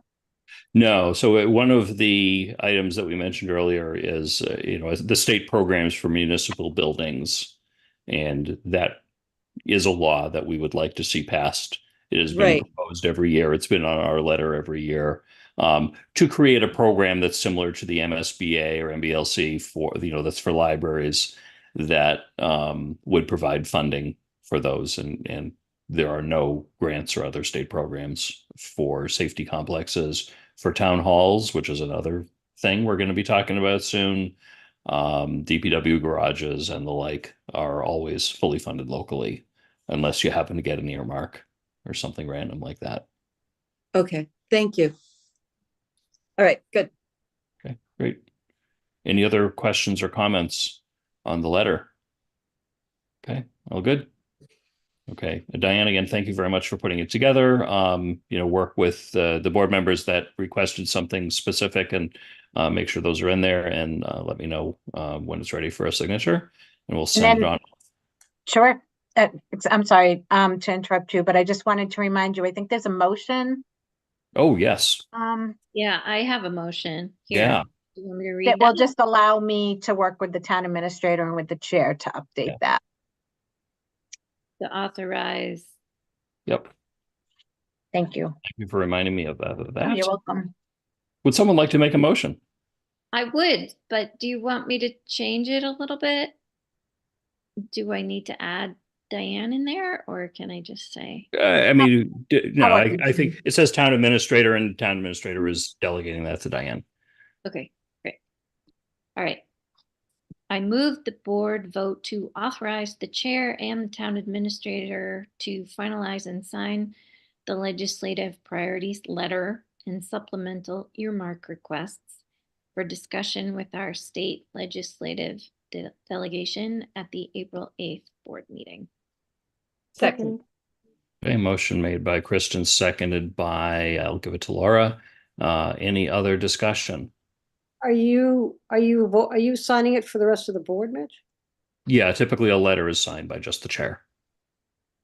But Diane will work with you on the items you suggested, and Julianne on the items she suggested, and so forth as part of that.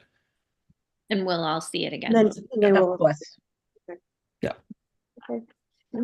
Okay, all those in favor, Kristen, Aye. Laura, Aye. Lisa, Aye. Julianne. Aye. I also vote aye. Vote is unanimous in favor. We almost have our letter. Yeah. Thank you, Diane. Yeah, You're thank you welcome. very much. I Thank knew you. that was That's it's a lot of work to put together. And I agree, it is at its length, it is shorter and simpler and thus better than prior years. Thank you. So that's great. Next up, we have member reports. Let's see in the order on my screen. Julianne, do you have any reports tonight? Yes, thank you.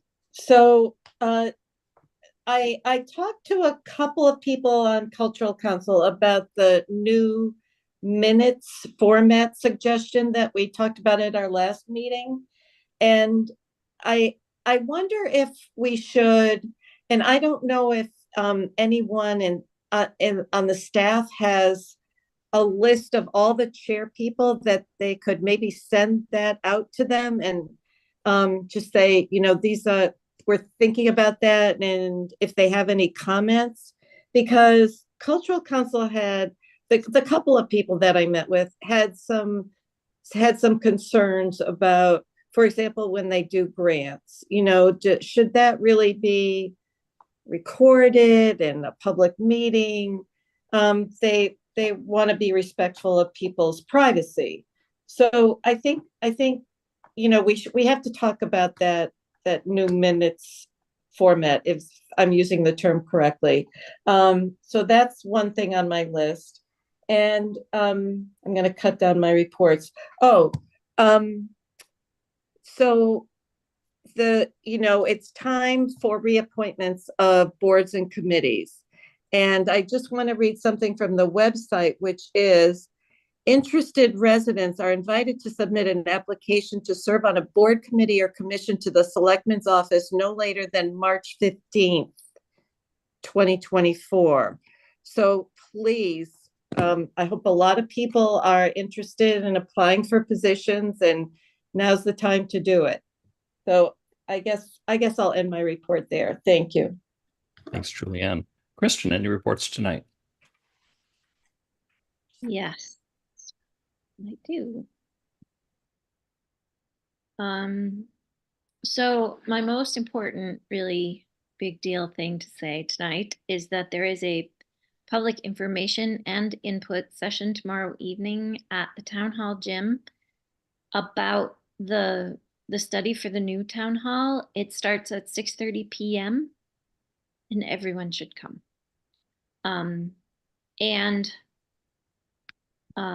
Well, I'll just read the rest of the things I wrote, but this is one of those things that's easy to ignore oh yeah, they're going to build a new town hall, whatever. But considering all the expenses that the town has right now coming up, it's good to know why we need a new town hall or a renovated town hall and what the options are for the best way to go about getting us there. And it's my understanding that Tim has also, do you have a video, Tim?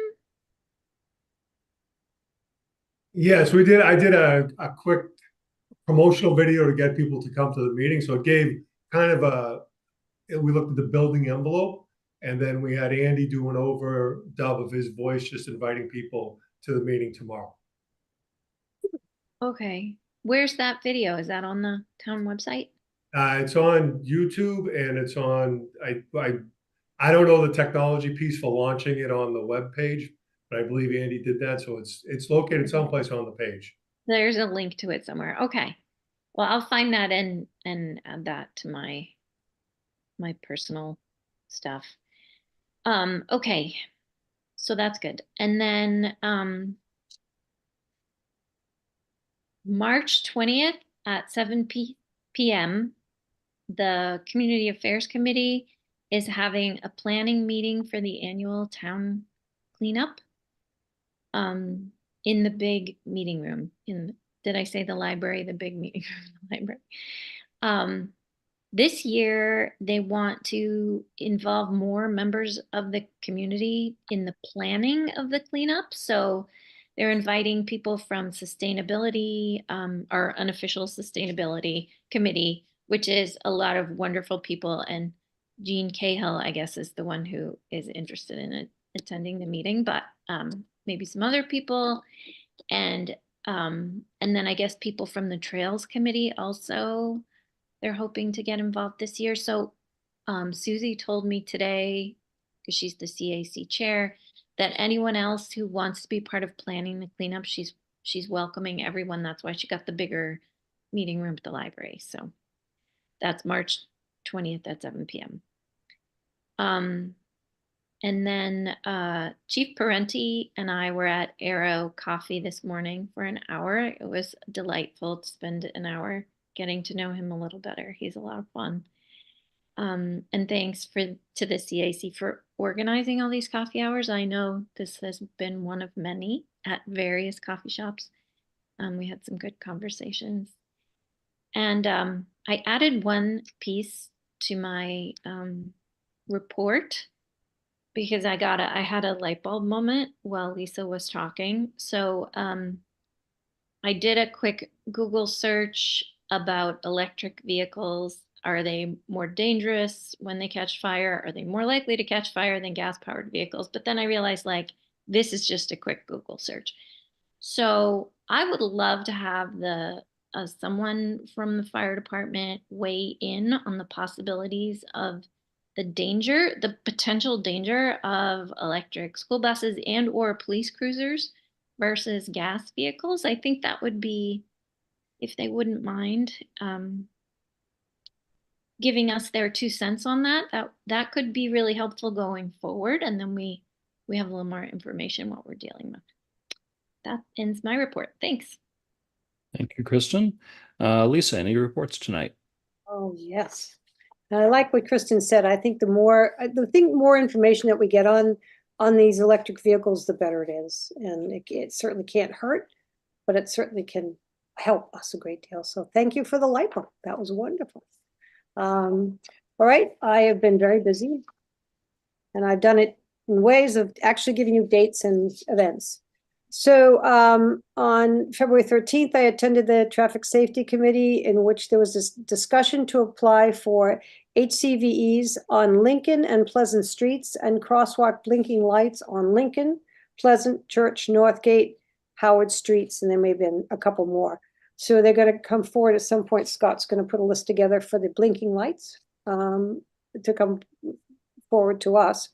But they're going to be working on those 2 streets, mainly because the schools are there, and there's an awful lot of truck traffic that is coming down and cutting through, and that's a big concern on Lincoln Street and Pleasant Street.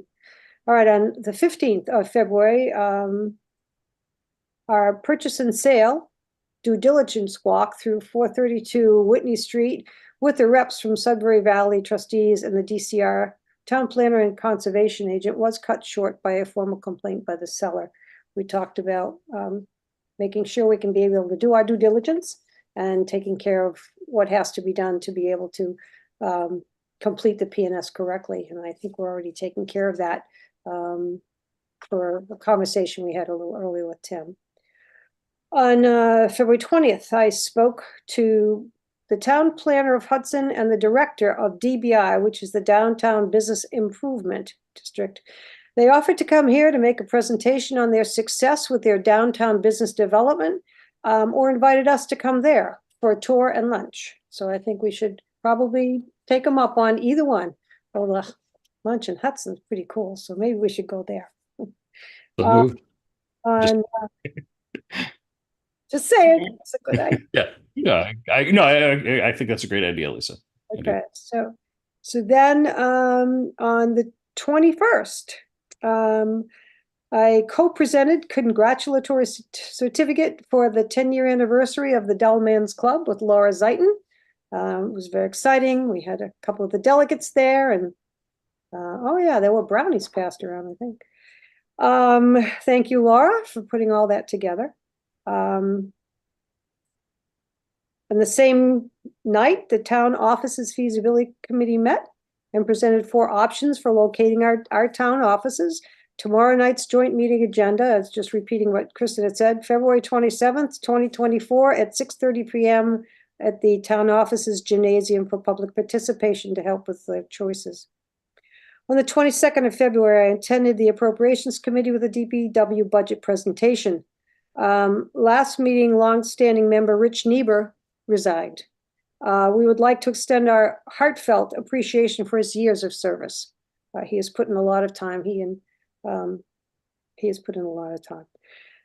The committee is now a member short, and those interested in applying for this seat, please send the application and letter of interest to, I believe, Diane Wackel. Sure. All right, on the 23rd, I attended the ORS workshop at the library and learned of the potential project to remove a main stem dam at the Aluminum City location. Right now, in the report that they had, they said Northborough has 16 dams. 2 are high hazard, and those are Hop Brook Dam and the Cold Harbor Brook Dam.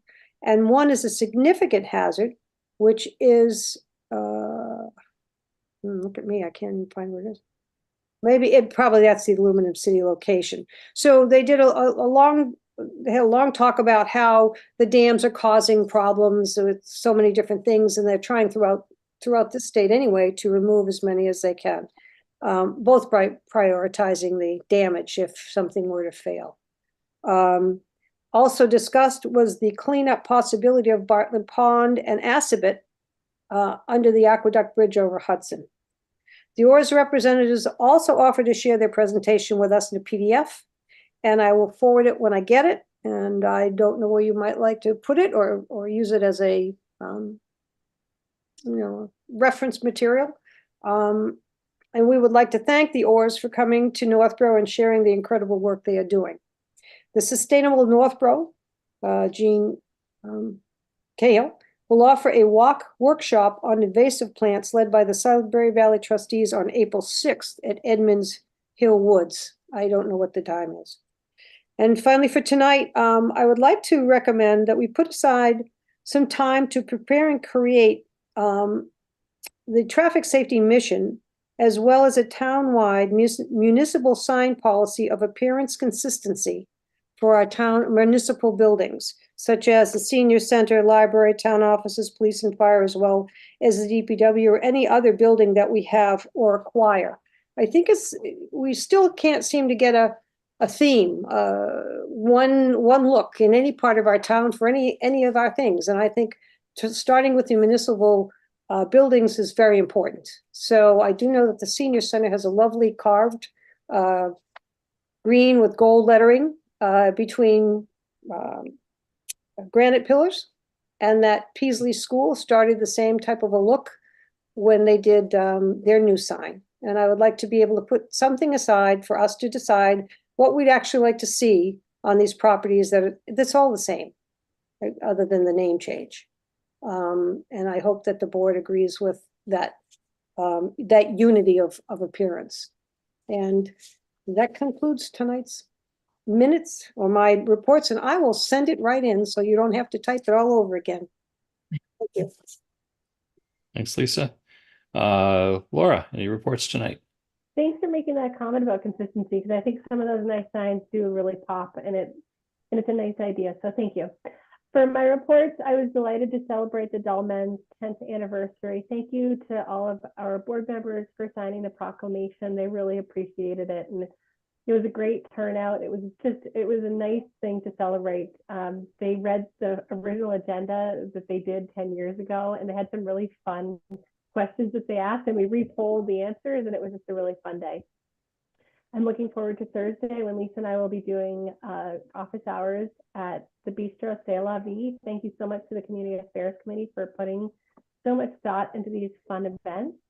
I wanted to let everybody know that early voting for the March 5th presidential primary is being held all week at Town Hall during regular business hours.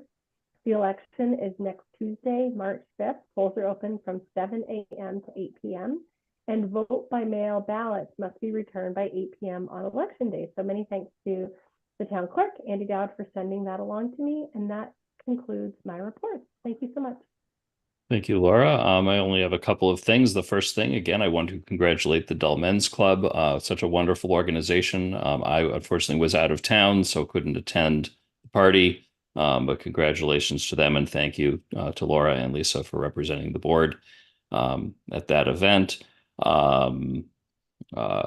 More boring is we did get a letter back from council on our question about municipal code and bylaw and those details. I haven't even fully read it yet. It was a very lengthy email. I know Diane and Tim got copies also. So, once we digest that, I think we'll send it out to the board as well as to the impacted board, planning board. I know had some questions about that, and certainly to members of the Municipal Code and Bylaw Committee. My quick reading is that what we look to do is okay, with a couple of asterisks and caveats here and there. And that was actually written by our land use counsel, John Eichman. So that was really good because some of our questions involved applicability to zoning. So he understands those details.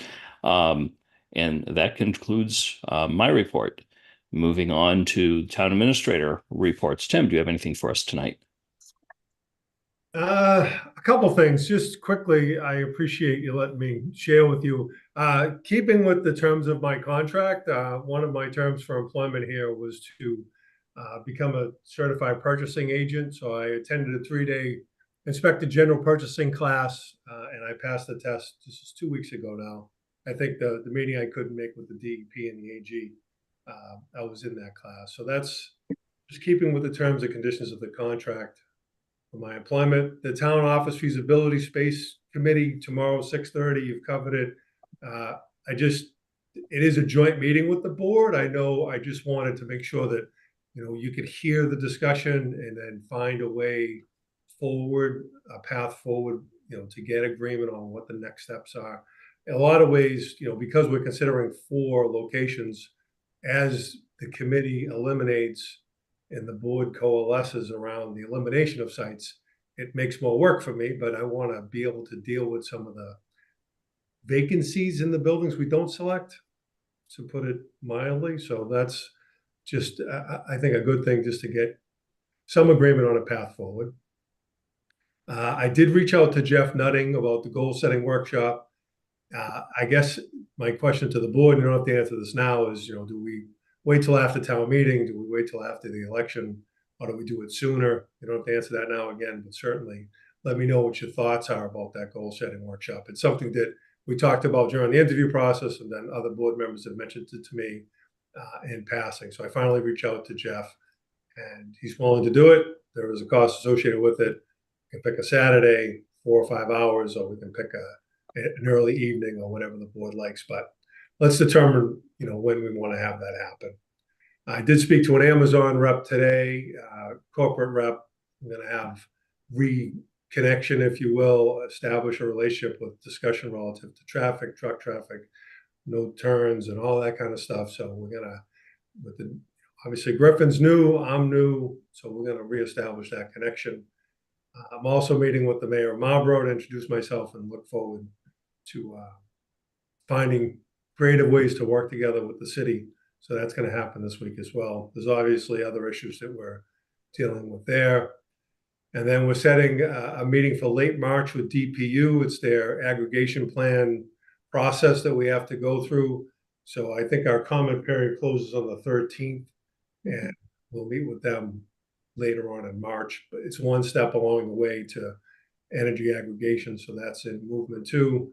Still working on the LED light conversion. I did make a call to CMRPC today.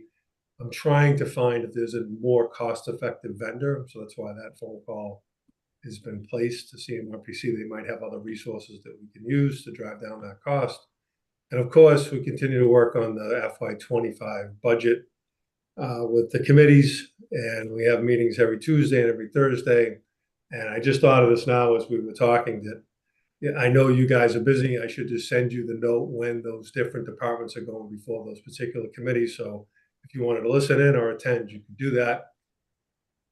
And then finally, under HR, we are happy to announce kind of an upgrade in the payroll process. I don't know if the board knows the particulars, but there's no online portal for people to make time off requests or to view or edit demographic information like home addresses, dependent information, all the stuff that happens when you get hired. That all happens in a written form. We are going to move to an online form and save some money for not mailing out checks, so people can see their W-4s and make changes to withholdings, and their tax forms are all available through a safe portal electronically.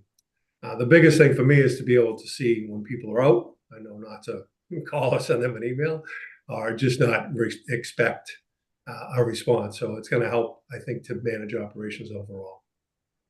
So that concludes my report. I appreciate your time. Thank you, Tim. Lisa, you had a follow-up question? Yeah, just a couple.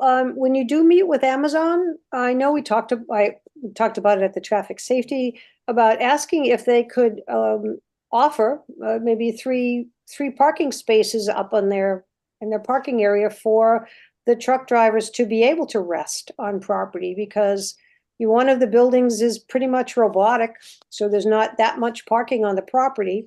And on the upper level, I've been to the upper level, and I can't imagine that whole upper level is always filled either. So it might alleviate some of the problems that we've been having locally. And while you're going up there to talk with them, it might be a good question to ask, because even though they're subcontractors and they don't work necessarily for Amazon, I think the safety of everybody on the road and the drivers and their materials and their vans or their trucks as they're driving would be considered, and that they must have some space to be able to let them, put a couple hours in to relax. So I think that would be a good offer or a good question to ask.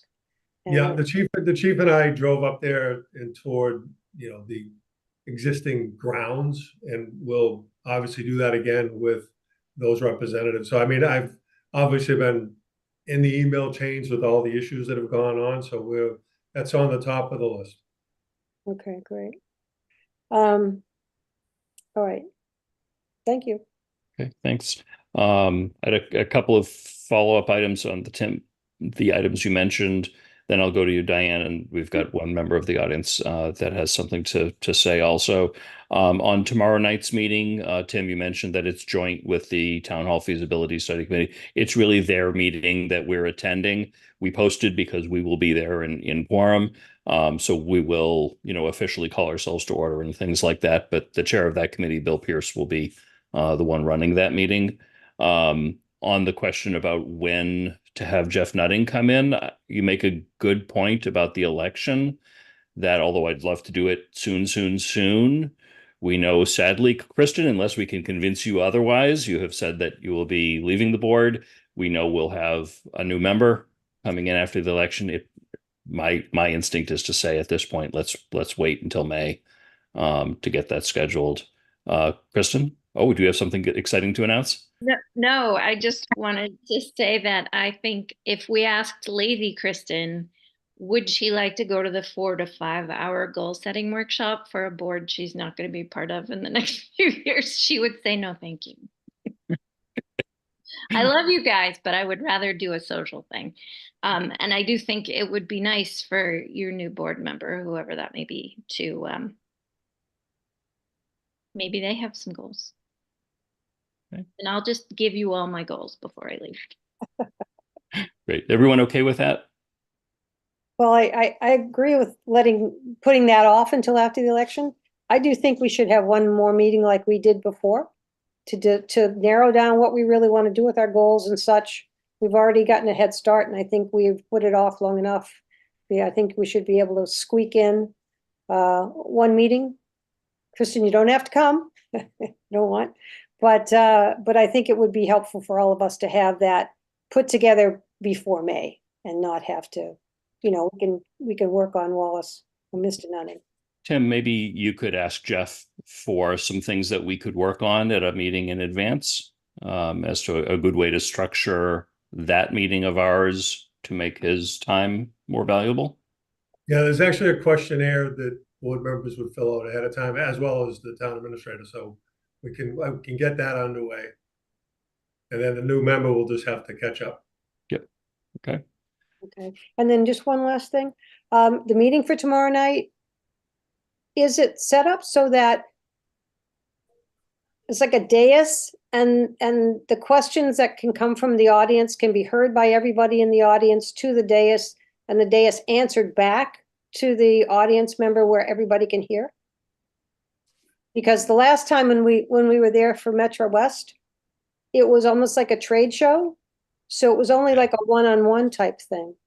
Yeah, I asked a little bit about the setup of that earlier today, and it will be set up more like with rows of chairs, and it's a presentation with Q&A, and there will be a microphone runner. So it's there to allow hopefully a large capacity to attend. Yeah, I got to preview as a member of that committee, I got to preview the presentation, the outline of the presentation, and it is very much the architects giving a spiel and then Q&A at the end.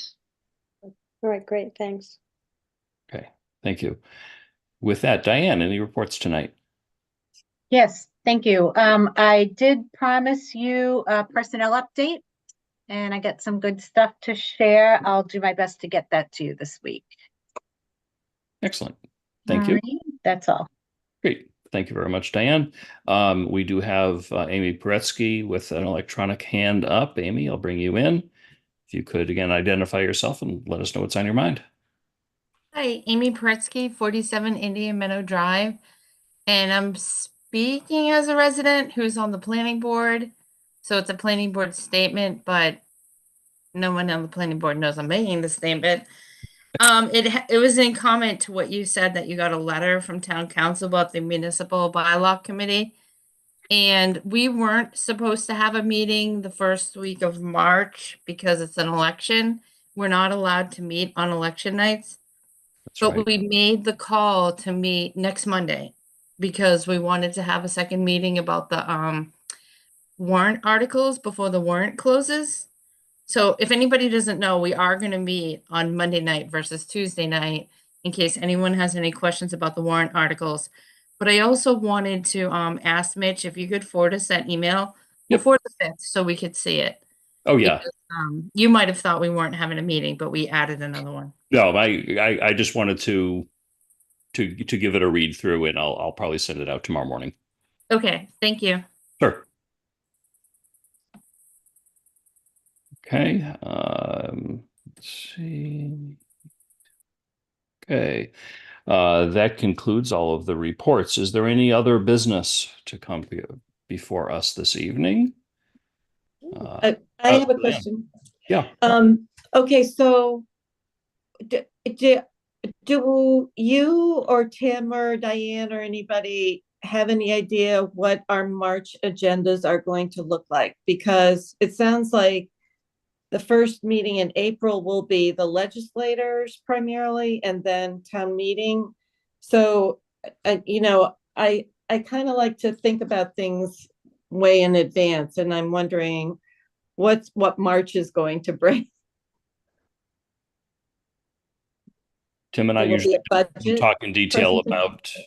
about the agendas until the week prior, so I don't have a lot. Tim, do you have any Well, draft items? there's two things we know. The 25th of March, you'll have a public hearing on the budget. The 11th, you'll sign the warrant. And then Diane, we talked about two other things that were like big items for the board to do in March. But those are two that come to my head quickly. Yeah, I mean, I can share something with you, Julianne, or with the board tomorrow. I know we do have a street acceptance this year. We haven't had one actually in several years. So there'll be a public hearing on that, I believe the first meeting in March. And then I'm trying to think, the closing of the warrant and but I can go through, kind of look back what we did last year and anticipate what's going to be coming up. Right. I remember that those meetings coming up to town meeting are usually pretty busy with that kind of business. So I'm just wondering, because, we still have ARPA looming over us. And Right. I wonder if we can have a discussion about when is best to discuss that. So, okay. Thank you. You're welcome. Lisa? We're asking those type of questions. Can we get a discussion about the signage so that, do you have to go to town meeting with it? Or is it something that we just create a policy? You're talking about municipal signs? Yeah. Signs on properties we own, that doesn't need to go to town meeting. Okay, so we can just make our own, we can have a meeting to set a policy for ourselves for what we'd like to see. If we need to, yeah. Well, I'd like to be able to get it so we have it in place, so part of our downtown revitalization and such. But thank you. Okay, yeah, maybe that could go through master plan as a process, and or design review. Well, I just thought too, you know what else is coming up is we usually have the planning board come in to review their zoning articles.